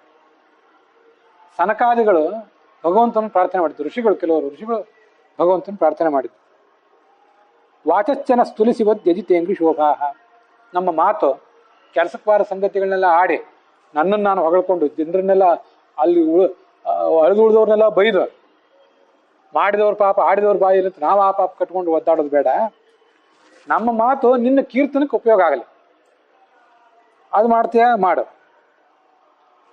ನನ್ನ ಕಿವಿ ನಿನ್ನ ಕುರಿತಾದ ಕಥೆಗಳನ್ನು ಕೇಳಿ ಕೇಳಿ ಅದು ತುಂಬಲಿ. ಇಷ್ಟು ಮಾಡೋದಾದ್ರೆ ಕಾಮಂ ಭವೇಮ ವೃಜಿನೈಹಿ ನಿರಯೇಶು ನಷ್ಟಾಹ. ನರಕಕ್ಕೆ ಹೋಗ್ಲಿಕ್ಕೆ ತಯಾರಿದ್ದೇವೆ. ನರಕಕ್ಕೆ ಹೋಗುವುದು ಅಂದ್ರೆ ಖಂಡಿತವಾಗಿಯೂ ನರಕಕ್ಕೆ ಹೋಗುವುದು ಅಂತ ಅರ್ಥ ಅಲ್ಲ. ಎಂಥ ಹೀನ ಪರಿಸ್ಥಿತಿಗಾದ್ರೂ ನಮ್ಮನ್ನು ತೊಗೊಂಡೋಗಿ ಹಾಕೋ. ದಾಸರು ಹಾಡಿನಲ್ಲಿ ಕೇಳೋದು ಅದನ್ನೇ, ಸುಖವಾಗಲಿ ಬಹು ದುಃಖ ಆಗಲಿ ಸಖನೇನಾಗಿರೋ ಪಾಂಡುರಂಗ ಅಂತ ಒಂದು ಹಾಡು ಕೇಳ್ತೀವಲ್ಲ, ಅರ್ಥ ಇದೆ. ಏನು ಸುಖ ಆದರೂ ಆಗಲಿ ದುಃಖ ಆದರೂ ಆಗಲಿ, ಅದು ನೀನು ಮಾತ್ರ ಯಾವತ್ತೂ ನಮ್ಮ ಗೆಳೆಯನಾಗಿರೋ, ನಮ್ಮನ್ನು ಮರಿಬೇಡ, ನಾವು ನಿಮ್ಮನ್ನು ಮರೆಯೋದು ಬೇಡ. ಎನ್ನ ನೀನು ಬಿಡಲು ಸಲ್ಲ, ನಿನ್ನ ನಾವು ಬಿಡುವುದಿಲ್ಲ. ನನಗೂ ಆಣೆ, ರಂಗ ನಿನಗೂ ಆಣೆ. ನಾನೊಂದು ಆಣೆ ಮಾಡ್ತೀನಿ, ಏನಂತ? ನಿನ್ನನ್ನು ನಾನು ಬಿಡೋದಿಲ್ಲ. ನೀನು ಆಣೆ ಮಾಡಬೇಕು, ಏನಂದ್ರೆ ಭಕ್ತನೇ ನಿನ್ನನ್ನು ನಾನು ಬಿಡೋದಿಲ್ಲ. ಈ ಮಾತುಗಳನ್ನ ಆಡ್ಲಿಕ್ಕೆ ಬಹಳ ದೊಡ್ಡ ಪಕ್ವತೆ ಇದ್ರೆ ಮಾತ್ರ ಸಾಧ್ಯ. ನಮ್ಮಂಥವ್ರು ಸುಮ್ಮನೆ ದೇವಾಲಯಕ್ಕೆ ಒಂದು ನಮಸ್ಕಾರ ಮಾಡಿ ಎದ್ದು ಹೋಗಿಬಿಡ್ತೇವೆ. ಯಾವ ದಿವ್ಸಕ್ಕೊಂದ್ಸರಿ ನೆನಪು ಮಾಡ್ಕೋತೀವಿ. ಸಾಯಂಕಾಲ ಹೊತ್ತು ಗಾಡಿ ಮೇಲೆ ಹೋಗ್ತಿದ್ರೆ ಅಲ್ಲಿ ದೇವಾಲಯ ಕಾಣಿಸಿದ್ರೆ ಗಾಡಿ ಮೇಲಿಂದ ಕೆಳಗೆ ಇಳಿಯೋದು, ಅಲ್ಲೇ ಹೀಗೆ ಮಾಡಿ ಗೆಳೆಯರಿಗೆ ನಮ್ಮ ಫ್ರೆಂಡ್ಸ್ ಯಾರು ಭೇಟಿ ಆದ್ರೆ ವಿಶ್ ಮಾಡ್ತೀವಲ್ಲ, ಹಾಗೆ ದೇವರಿಗೂ ಒಂದ್ಸರಿ ವಿಶ್ ಮಾಡಿ ಮುಂದೆ ಪಾಸ್ ಆಗ್ತಿರ್ತೇವೆ. ನಮ್ಮ ಧರ್ಮ ಇಷ್ಟೇ. ನನಗೂ ಆಣೆ ರಂಗ ನಿನಗೂ ಆಣೆ ಅಂತ ಭಗವಂತನ ಜೊತೆ ಜಗಳ ಮಾಡಬೇಕಾದ್ರೆ ಭಾಳ ದೊಡ್ಡ ಪಕ್ವತೆ ಇರಬೇಕಾಗ್ತದೆ. ನಿನ್ನನ್ನು ನಾನು ಬಿಡೋದಿಲ್ಲ, ನೀನು ಹಂಗೆ ಪ್ರತಿಜ್ಞೆ ಮಾಡು, ನಿನ್ನನ್ನು ನಾನು ಬಿಡೋಲ್ಲ ಅಂತ. ಮಾಡಿಲ್ಲ ಅಂತಲ್ಲ, ಭಗವಂತ ಮಾಡಿದ್ದಾನೆ, ಭಗವದ್ಗೀತಾದಲ್ಲಿ ಮಾಡಿ ತೋರಿಸಿದ್ದ. ಅನನ್ಯಾಸ್ ಚಿಂತೆಯಂತೋ ಮಾಂ ಯೋಗಕ್ಷೇಮ ಯೇ ಜನಾ ಪರ್ಯುಪಾಸತೆ ತೇಷಾಂ ನಿತ್ಯಾಭಿಯುಕ್ತಾನಾಂ ಯೋಗಕ್ಷೇಮಂ ವಹಾಮಿ. ಯಾರು ಅನನ್ಯ ಮನಸ್ಸಿನಿಂದ ಧ್ಯಾನ ಮಾಡ್ತಾರೆ ಅವ್ರನ್ನ ನಾನು ಕೈ ಬಿಡೋದಿಲ್ಲ. ಕೌಂತೆಯ ಪ್ರತಿಜಾನೀಹಿ ನಮೇ ಭಕ್ತ ಪ್ರಣಶ್ಯತಿ. ಅರ್ಜುನನಿಗೆ ಕೃಷ್ಣ ಹೇಳ್ತಾನೆ, ಅರ್ಜುನ ನಾನು ನಿಂಗೊಂದು ಸಂಗತಿ ಹೇಳ್ತೇನೆ, ನೀನು ಅದನ್ನು ಜನರ ಮುಂದೆ ಹೋಗಿ ಹೇಳಬೇಕು. ಏನಂತ? ನಮೇ ಭಕ್ತ ಪ್ರಣಶ್ಯತಿ. ಜನರ ಮುಂದೆ ನೀನು ಹೋಗಿ ಪ್ರತಿಜ್ಞೆ ಮಾಡಬೇಕು. ಏನಂತ? ಭಗವಂತನ ಭಕ್ತ ಎಂದು ಹಾಳಾಗೋದಿಲ್ಲ ಅಂತ ನಾನು ನಿಂಗೆ ತಿಳಿಸ್ತೇನೆ, ನೀನಲ್ಲಿ ಹೋಗಿ ಪ್ರತಿಜ್ಞೆ ಮಾಡಬೇಕು. ನಾನು ಭಗವದ್ಗೀತಾದಲ್ಲಿ ಅನೇಕ ಬಾರಿ ಇದನ್ನು ನೋಡಿದ್ದೀವಿ. ಅರ್ಜುನ ಅಂದ್ರೆ ನಮ್ಮೆಲ್ಲ ಜನ ಸಮುದಾಯದ ಒಂದು ಲೀಡರ್ ಅವನು. ನಾವೆಲ್ಲರೂ ಹೋಗಿ ಭಗವದ್ಗೀತೆ ಕೇಳಲಿಕ್ಕೆ ಆಗೋದಿಲ್ಲ, ಅಲ್ಲಿ ಕೇಳಿದ್ರೆ ನಮ್ಗೆ ಅರ್ಥವೂ ಆಗೋದಿಲ್ಲ. ಅದಕ್ಕೆ ನಮ್ಮ ನಾಯಕ ಅಂತ ಅರ್ಜುನನ್ ತಗೊಂಡೋಗಿ ಅಲ್ಲಿ ಬಿಟ್ಟಿದ್ದೇವೆ. ಪ್ರತಿಜಾನೇ ಪ್ರಿಯೋಸಿಮೆ. ಅವನು ಒಂದು ಪ್ರತಿಜ್ಞೆ ಮಾಡ್ತಾನೆ. ಏನಂತ? ಅರ್ಜುನೇ, ನೀನು ನನಗೆ ಬಹಳ ಬೇಕಾದವನು. ನೀನು ಮಾತ್ರ ಅಲ್ಲ, ನಿನ್ನಂತ ಎಲ್ಲಾ ಭಕ್ತರು ಕೂಡ ನನಗೆ ಬಹಳ ಬೇಕಾದವರು. ನಾನು ಯಾವತ್ತೂ ನಿಮ್ಮನ್ನು ಕೈ ಬಿಡೋದಿಲ್ಲ. ಕಾಳಿಯ ನಾಗ ಇರಲಿ, ಅರ್ಜುನ ಇರಲಿ, ಇನ್ನು ಮತ್ಯಾರೇ ಇರಲಿ, ಅವರೆಲ್ಲರೂ ನನ್ನ ಭಕ್ತರೇ. ಭಕ್ತರನ್ನು ನಾನೆಂದು ಕೂಡ ಕೈ ಬಿಡೋದಿಲ್ಲ ಅಂತ ಭಗವಂತ ಪ್ರತಿಜ್ಞೆ ಮಾಡ್ತಾನೆ. ನಾವೇನು ಮಾಡ್ಬೇಕು ಅಂದ್ರೆ ಇನ್ನೊಬ್ಬರು ಎದುರಿಗೆ ಅದನ್ನು ಪ್ರತಿಜ್ಞೆ ಮಾಡಬೇಕು. ನೀವು ಯಾರೂ ಹೆದರಬೇಕಾಗಿಲ್ಲ, ಭಗವಂತನ ಭಕ್ತರಾದವ್ರು ಎಂದೂ ಹಾಳಾಗೋದಿಲ್ಲ ಅನ್ನೋ ಎಚ್ಚರ ನಿಮಗಿರಲಿ. ಇವತ್ತೇನೇ ಕಷ್ಟ ಬಂದರೂ ಇದೆಲ್ಲ ಕಷ್ಟವೂ ಕೂಡ ಭಗವಂತ ನಮಗೆ ಮಾಡಿದ ಅನುಗ್ರಹ ಅಂತ ನಮಗೆ ಎಚ್ಚರ ಇರಬೇಕು. ಅದು ನಮಗೆ ಈ ಕಾಳಿಯ ನಾಗನ ಕಥೆಯಿಂದ ಮತ್ತು ಈ ಅರ್ಜುನಾದಿಗಳ ಕಥೆಯಿಂದ ತಿಳಿಯೋದು. ಯಾವಾಗಲೂ ಒಂದು ಕಥಾ ಹೇಳ್ತಿರ್ತೀನಿ, ಆ ಕಥಾ ಒಂದು ಹೇಳಿ ಮುಕ್ತಾಯ ಮಾಡ್ತೀನಿ. ಭಗವದ್ಗೀತಾದಲ್ಲಿ ಹೇಳಿದ್ದೆ ಅದನ್ನು. ಭಕ್ತ, ಒಂದು ಪುರಾಣದ ಕಥೆ ಅಲ್ಲ ಇದು, ಯಾವುದೋ ಒಂದು ಕಥೆ, ಸಾಮಾನ್ಯವಾದ ಕಥೆ. ಒಬ್ಬ ಭಕ್ತ ದೇವರನ್ನು ಪ್ರಾರ್ಥನೆ ಮಾಡಿದ್ನು. ಏನು? ದೇವ್ರ ಪ್ರತ್ಯಕ್ಷ ಆದ, ಯಾವತ್ತೂ ನನ್ನ ಜೊತೆಗೆ ಇರಬೇಕು, ಕಷ್ಟ ಕಾಲದಲ್ಲಿ ನನ್ನ ಕೈ ಬಿಡಬಾರ್ದು. ಆಯಿತು ಅಂದ ದೇವರು. ಸರಿ, ನೀನು ಯಾವತ್ತೂ ನನ್ನ ಜೊತೆ ಇರ್ತೀನಿ ನನಗೇನು ಗೊತ್ತಾಗಬೇಕಲ್ಲ. ಪಕ್ಕದಲ್ಲೇ ಖಡ್ಗ ಹಿಡ್ಕೊಂಡು ದೇವ್ರು ಏನು ಓಡಾಡಿದರೆ ಮಂದಿಗೆಲ್ಲ ಕಂಡು ಬಿಡ್ತಾನೆ, ಕಂಡವರಿಗೆಲ್ಲ ಕಾಣಬಾರ್ದಲ್ಲ. ನೀನು ಭಕ್ತ ನಿನ್ನಕ್ಕೆ ಕಾಣಬೇಕು. ಹೇಗೆ ಕಾಣಬೇಕು ಅಂದರೆ, ನಾನು ಹೋಗ್ತಾ ಇದ್ದಾಗ ಹಿಂದೆ ನೋಡಿದ್ರೆ ನಮ್ಮ ಪಾದದ ಗುರುತು ಇರ್ತದಲ್ಲ, ಪಾದದ ಗುರುತು, ಚಪ್ಪಲಿ ಗುರುತು, ಹಾಗೆ ನನ್ನ ಪಕ್ಕದಲ್ಲಿ ನಿನ್ನ ಹೆಜ್ಜೆ ಗುರುತಿರ್ಬೇಕು. ನೀವು ಪ್ರತ್ಯಕ್ಷ ಕಾಣಬೇಕಾಗಿಲ್ಲ, ಆದರೆ ನೀ ಹೆಜ್ಜೆ ಗುರುತು ಒಂದು ಇರಬೇಕು. ಸರಿ, ದೇವರು ಆಗಲಿ ಅಂದ. ಆ ಭಕ್ತ ಆವತ್ತಿನಿಂದ ತಾನು ಎಲ್ಲೆಲ್ಲ ಹೋಗ್ತಿದ್ದ ಪಕ್ಕದಲ್ಲಿ ತಿರುಗಿ ನೋಡ್ತಿದ್ದ. ಇವಂದು ಹೆಜ್ಜೆ ಗುರ್ತಿರ್ತಿತ್ತು, ಅವಂದು ಹೆಜ್ಜೆ ಗುರ್ತಿರ್ತಿತ್ತು. ನಡೀತು, ಸುಖವಾಗಿ ಕೆಲವು ಕಾಲ ನಡೀತು. ಒಂದು ದಿವಸ ಮಹಾ ಪಡಬಾರದ ಕಷ್ಟ ಬಂದ್ಬಿಡ್ತೀವಿ ಅವನಿಗೆ, ಈ ಭಕ್ತನಿಗೆ. ಏನೇನೋ ಮಾಡಿ ಭಗವಂತನನ್ನ ಧ್ಯಾನ ಮಾಡಿ ಅವನ ಅನುಗ್ರಹದಂತೂ ಆಪತ್ತಿಂದ ಪಾರಾದ. ಆಮೇಲೆ ಮತ್ತೊಂದ್ಸರಿ ಭಗವಂತನ ತಪಸ್ ಮಾಡಿ ಕರೆದ. ಭಗವಂತ ಬಂದ. ಅಲ್ಲ, ನನ್ಗೆ ಹಿಂಗೆ ಮೋಸ ಮಾಡ್ಬೋದಾ ಅಂತ ಕೇಳಿದೆ ಈ ಭಕ್ತ. ಏನು ಮೋಸ ಮಾಡಿದೆ ಅಂತ ಅವನು ಕೇಳಿದೆ. ಯಾವತ್ತೂ ನನ್ನ ಜೊತೆಗೆ ಇರ್ತೀನಿ ಅಂತ ಹೇಳಿದ್ದಿ, ವಿಶೇಷತಃ ಕಷ್ಟ ಕಾಲದೊಳಗೆ ನನ್ನ ಜೊತೆಗೆ ಇರ್ತೀನಿ ಅಂತ ಹೇಳಿದ್ದಿ. ಹೌದು, ಇದ್ದೆ ಅಂತ ಅವನಂದ. ಏನು ಹೇಳ್ತೆ? ನನ್ನ ಹೆಜ್ಜೆ ಗುರುತು ಕಾಣಿಸ್ತಿತ್ತು, ಪಕ್ಕದಲ್ಲಿ ನಿನ್ನ ಹೆಜ್ಜೆ ಗುರುತು ಯಾವಾಗಲೂ ಕಾಣಿಸ್ಬೇಕಿತ್ತು. ಸುಖ ಕಾಲದಲ್ಲಿ ನಂದು ಹೆಜ್ಜೆ ಗುರುತು ಕಾಣಿಸ್ತು, ನಿಂದು ಕಾಣಿಸ್ತು. ನಾನು ಕಷ್ಟ ಕಾಲದಲ್ಲಿದ್ದಾಗ ನೀ ಎಲ್ಲಿದ್ದೆ? ನಾವು ಒಬ್ಬನೇ ನಡ್ಕೊಂಡು ಹೋಗ್ತೀವಿ. ಹಿಂತಿರುಗಿ ನೋಡಿದ್ರೆ ನಂದೊಬ್ಬಂದೇ ಹೆಜ್ಜೆ ಗುರುತು, ನಿಂದು ಕಾಣಲೇ ಇಲ್ಲ ಅಲ್ಲಿ. ನೀನೇ ನನಗೆ ಹೆಲ್ಪ್ ಮಾಡಿದ್ದ. ಸುಖ ಕಾಲದಲ್ಲಿ ನೀವೇನು ಹೆಲ್ಪ್ ಮಾಡೋದಿದೆ, ಕಷ್ಟ ಕಾಲದಲ್ಲಿ ನಂಗೆ ಹೆಲ್ಪ್ ಮಾಡಬೇಕಾಗಿತ್ತು ಅಂತ ದೇವ್ರ ಜೊತೆಗೆ ಜಗಳಕ್ಕೆ ನಿಂತ ಇವನು. ದೇವ್ರಂದ, ನೀನು ಹುಚ್ಚ, ನಿನಗೆ ಗೊತ್ತಿಲ್ಲ. ಆ ಹೆಜ್ಜೆ ಗುರುತಿತ್ತಲ್ಲ, ಸುಖ ಕಾಲದಲ್ಲಿ ನೀನು ನಡ್ಕೊಂಡು ಹೊರಟಿರ್ತಿದ್ದಿ, ನಾನೂ ನಡ್ಕೊಂಡು ಹೊರಟಿರ್ತಿದ್ದೆ, ಇಬ್ಬರದ್ದು ಹೆಜ್ಜೆ ಗುರುತು ಕಾಣಿಸ್ತಿತ್ತು. ಕಷ್ಟ ಕಾಲದಲ್ಲಿ ನಿನಗೆ ನಡಿಲಿಕ್ಕೆ ಬರ್ತಿರ್ಲಿಲ್ಲ. ಆವಾಗ ನಿನ್ನನ್ನು ನನ್ನ ಹೆಗಲ ಮೇಲೆ ಹೊತ್ಕೊಂಡು ನಡೆದವನು ನಾನು.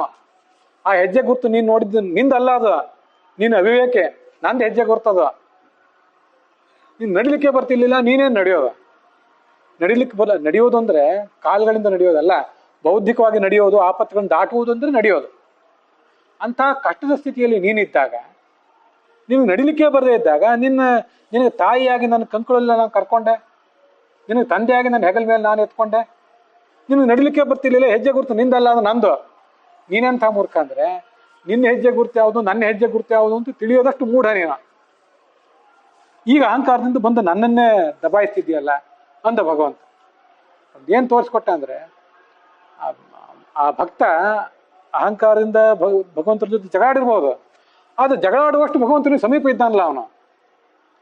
ಮತ್ತು ಆ ಪ್ರಕಾರ ಭಗವಂತ ಅವನನ್ನು ಕಷ್ಟ ಕಾಲದಲ್ಲೂ ಸುಖ ಕಾಲದಲ್ಲೂ ಕಾಪಾಡಿದ ಅನ್ನೋದು ಆಮೇಲಾದ್ರೂ ಅವನಿಗೆ ಗೊತ್ತಾಯ್ತಲ್ಲ. ನಮಗದು ಗೊತ್ತಾಗ್ತದ? ಭಗವಂತನ ಜೊತೆ ನೇರ ಜಗಳಾಡುವಷ್ಟು ಸಮೀಪದಲ್ಲಿ ನಾವಿದ್ದೀವ? ನಾವೆಷ್ಟು ದೂರ ಇದ್ದೀವಿ? ಬಾ ನನ್ನ ಜೊತೆ ಯಾವಾಗಲೂ ಬಾ, ನನ್ನನ್ನು ಹೊರು ಅಂದ್ರೆ ಭಗವಂತ ಹೊರತಾನೆ ನಮಗೆ ಗೊತ್ತಾಗ್ತದ? ನಾ ಇದನ್ನ ಅನೇಕ ಸರಿ ಅಂತಿದ್ದೆ. ಈಗ ನಾವು ಕೂತಿರುವುದು ಎಲ್ಲಿ ಕೂತಿದ್ದೀರಿ ಅಂತ ಕೇಳಿದ್ರೆ, ಹೌದು ಚಾಪಿ ಮೇಲೆ ಕೂತಿದ್ದೀವಿ, ರಾಯರ ಮಠದಲ್ಲಿ ಕೂತಿದ್ದೀವಿ ಅಂತ ಉತ್ತರ ಹೇಳ್ತೇವೆ. ಒಂದು ಕ್ಷಣ ವಿಚಾರ ಮಾಡಬೇಕು, ಭಗವಂತನ ತೊಡೆ ಮೇಲೆ ಕೂತಿಲ್ವಾ ನಾವು? ಭಗವಂತ ಎಲ್ಲಿದ್ದಾನೆ? ಭಗವಂತ ಎಲ್ಲಿ ಹೆಡ್ ಕ್ವಾರ್ಟರ್ಸ್ನಲ್ಲಿದ್ದಾನೆ? ಇಲ್ಲಿಲ್ವ ಅವನು ಭಗವಂತ?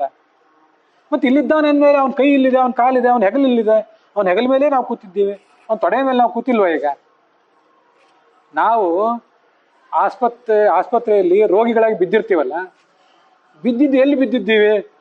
ಭಗವಂತನ ತೊಡೆ ಮೇಲೆಲ್ಲ ಬಿದ್ದಿದ್ದು. ಅಲ್ಲಿ ಭಗವಂತನ ತೊಡೆ ಇಲ್ಲೇನು? ಎಲ್ಲ ಕಡೆ ಭಗವಂತ ಇದ್ದಾನೆ ಅಂದ್ರೆ ಆಸ್ಪತ್ರೆಯಲ್ಲೂ ನಮ್ಮನ್ನು ನೋಡ್ತಿದ್ದಾನೆ, ಇಲ್ಲಿಯೂ ನೋಡ್ತಿದ್ದಾನೆ. ಯಾವತ್ತೂ ಅವನ ತೊಡೆ ಮೇಲೆ ನಾವಿದ್ದೀವಿ. ಅದು ಇಲ್ಲದೆ ಹೋಗಿದ್ರೆ ನಾವಿಲ್ಲಿ ಕೂತಿರ್ತಿದ್ವಾ? ಭಗವಂತ ನಮ್ಮನ್ನು ಕೈ ಹಿಡಿದು ಕರ್ಕೊಂಡ್ ಬಂದಿಲ್ದೆ ಹೋಗಿದ್ರೆ ನಮ್ಮ ಮನೆಯಿಂದ ನಾವು ಮಠಕ್ಕೆ ಬರ್ತಿದ್ವ? ಪ್ರವಚನ ಹೇಳ್ತಿದ್ವ? ಕೇಳ್ತಿದ್ವ? ಕೂತಿರ್ತಿದ್ವ? ಇಲ್ಲೇ ಒಂದು ಪಾರ್ಶ್ವವಾಯು ಆಘಾತ ಆಗಿ ಬಿದ್ದಿರ್ತಿದ್ದೆವು, ಮನೆಯಲ್ಲೇ ಆದ್ರೂ ಬಿದ್ದಿರ್ತಿದ್ದೆವು, ಇಲ್ಲಿ ಬಂದ್ಮೇಲಾದ್ರೂ ಬೀಳ್ತಿದ್ದೆವು. ಮತ್ತೆ ಹಾಗಾದ್ರೆ ಅವ್ನು ನಡೆಸಿರೋದ್ರಿಂದ ಇದೆಲ್ಲ ನಡೆದಿದೆಯಲ್ಲ, ಮತ್ತೆ ಇದಕ್ಕಿಂತ ಹೆಚ್ಚಿನ ಪವಾಡ ಏನ್ ಬೇಕು? ನಮ್ಮ ಜೀವಮಾನದಲ್ಲಿ ನಾವೆಲ್ಲರೂ ರಾಜರಾಗಿ ಮಂತ್ರಿಗಳಾಗಿ ಮೆರೆದೇ ಪವಾಡ ಆಗ್ಬೇಕಾ? ಇದೇ ಪವಾಡ, ಈಗ ನಡೆದಿದ್ದೇ ಪವಾಡ ಅಲ್ಲೇನು? ಮನುಷ್ಯ ತನಗೆ ಏನು ಸಿಕ್ಕಿದೆ ಅನ್ನೋದನ್ನ ಲೆಕ್ಕ ಹಾಕಬೇಕು. ಏನು ಸಿಕ್ಕಿಲ್ಲ ಅನ್ನೋದು ಬಹಳ ಇದೆ. ಸಿಕ್ಕಿಲ್ದೇ ಇರೋದನ್ನ ಲೆಕ್ಕ ಹಾಕ್ತಾ ಕುತ್ಕೋಬಾರ್ದು. ಸಿಕ್ಕಿದ್ದು ಒಂದಿಷ್ಟು ಇದೆಯಲ್ಲ, ಅದು ಕೊಟ್ಟಿದ್ದೆ ಹೇಗಾರ? ಅದೇ ನನ್ನ ಮಹಿಮೆಯಿಂದ ಬಂದದ್ದ? ನಿನ್ನ ಒಲಿಮೆಯಿಂದ ಇದೆಲ್ಲ ನಡೆದಿದೆ, ನನ್ನ ವೈಭವದಿಂದ ಇದೆಲ್ಲ ಸುಖ ದುಃಖ ನಡೀತದೇನೋ, ಈ ವೈಭವ ನಡೀತದೇನೋ ಅಂತ ಭಗವಂತನ ನಾವು ಧ್ಯಾನಿಸ್ಲಿಕ್ಕೆ ಕಲಿಬೇಕು. ಒಟ್ಟಾರೆ ಕೃಷ್ಣ ಕೌರವರ ಕಷ್ಟಕ್ಕೆ ಸಿಲುಕಿದಂತಹ ಪಾಂಡವರನ್ನ, ಮತ್ತಾರನ್ನೇ ಕಷ್ಟಕ್ಕೆ ಸಿಲುಕಿದಂತಹ ಭಕ್ತರನ್ನ ಏನು ಉದ್ಧರಿಸಿದ ಅಂತ ನಾವು ಕಥಾಗಳನ್ನ ಭಾಗವತ, ಭಾರತ, ಹರಿವಂಶ ಇತ್ಯಾದಿ ಕಡೆಗಳಲ್ಲಿ ನೋಡ್ತೀವಿ. ಅಲ್ಲಿ ಎಲ್ಲ ಕಡೆಯೂ ಕೂಡ ಒಂದು ಅಂತರಾರ್ಥ ಇರ್ತದೆ. ಆ ಅಂತರಾರ್ಥ ನಮಗೆ ನಮ್ಮ ಜೀವಮಾನದಲ್ಲಿ ಉಪಯುಕ್ತ ಆಗುವಂತಿರ್ತದೆ. ಯಾವತ್ತೂ ತಿಳ್ಕೋಬೇಕು, ಕರ್ಮ ಸಿದ್ಧಾಂತದಲ್ಲಿ ಸ್ಪಷ್ಟವಾದ ನಂಬಿಕೆ ಇರಬೇಕು. ನಿನ್ನೆ ನಾವು ಮೊನ್ನೆ ಭಗವದ್ಗೀತಾದಲ್ಲಿ ನೋಡಿದ್ವಿ, ಕರ್ಮವನ್ನು ತಿಳ್ಕೋಬೇಕು, ಅಕರ್ಮ ತಿಳ್ಕೋಬೇಕು, ವಿಕರ್ಮ ತಿಳ್ಕೋಬೇಕು. ನಿನ್ನೆಲ್ಲ ಮೊನ್ನೆ ನೋಡಿದ್ದು. ದುಷ್ಕರ್ಮದ ಪರಿಣಾಮವಾಗಿಯೇ ನಮಗೆ ದುಷ್ಫಲ, ಸತ್ಕರ್ಮದ ಫಲವಾಗಿಯೇ ನಮಗೆ ಸತ್ಫಲ. ಅದು ಮೊದಲ ವಿಶ್ವಾಸ. ಮತ್ತೆ ಯಾವತ್ತೂ ಭಗವಂತ ನಮ್ಮನ್ನು ಕಾಪಾಡ್ತಾ ಇದ್ದಾನೆ ಅನ್ನೋದು ಎರಡನೇ ವಿಶ್ವಾಸ. ಇದಿದ್ರೆ ಭಗವಂತ ನನ್ನ ನಾವು ಕಾಣ್ಲಿಕ್ಕೆ ಸಾಧ್ಯ, ಸಂಸಾರದ ಸಾಗರವನ್ನು ದಾಟ್ಲಿಕ್ಕೆ ಸಾಧ್ಯ ಅನ್ನೋದನ್ನು ನಾವು ಮನಗಾಣಬೇಕು. ಅಲ್ಲಿಗೆ ಕೃಷ್ಣ ಜನ್ಮಾಷ್ಟಮಿ ದಿವಸ ನಾವು ಮಾಡಿದಂತಹ ಈ ಒಂದು ಶ್ರವಣ ಅದು ಇಲ್ಲಿಗೆ ಸಮಾಪ್ತವಾಗಿದೆ. ಶ್ರೀಕೃಷ್ಣ ಅರ್ಪಣ ವಸ್ತು.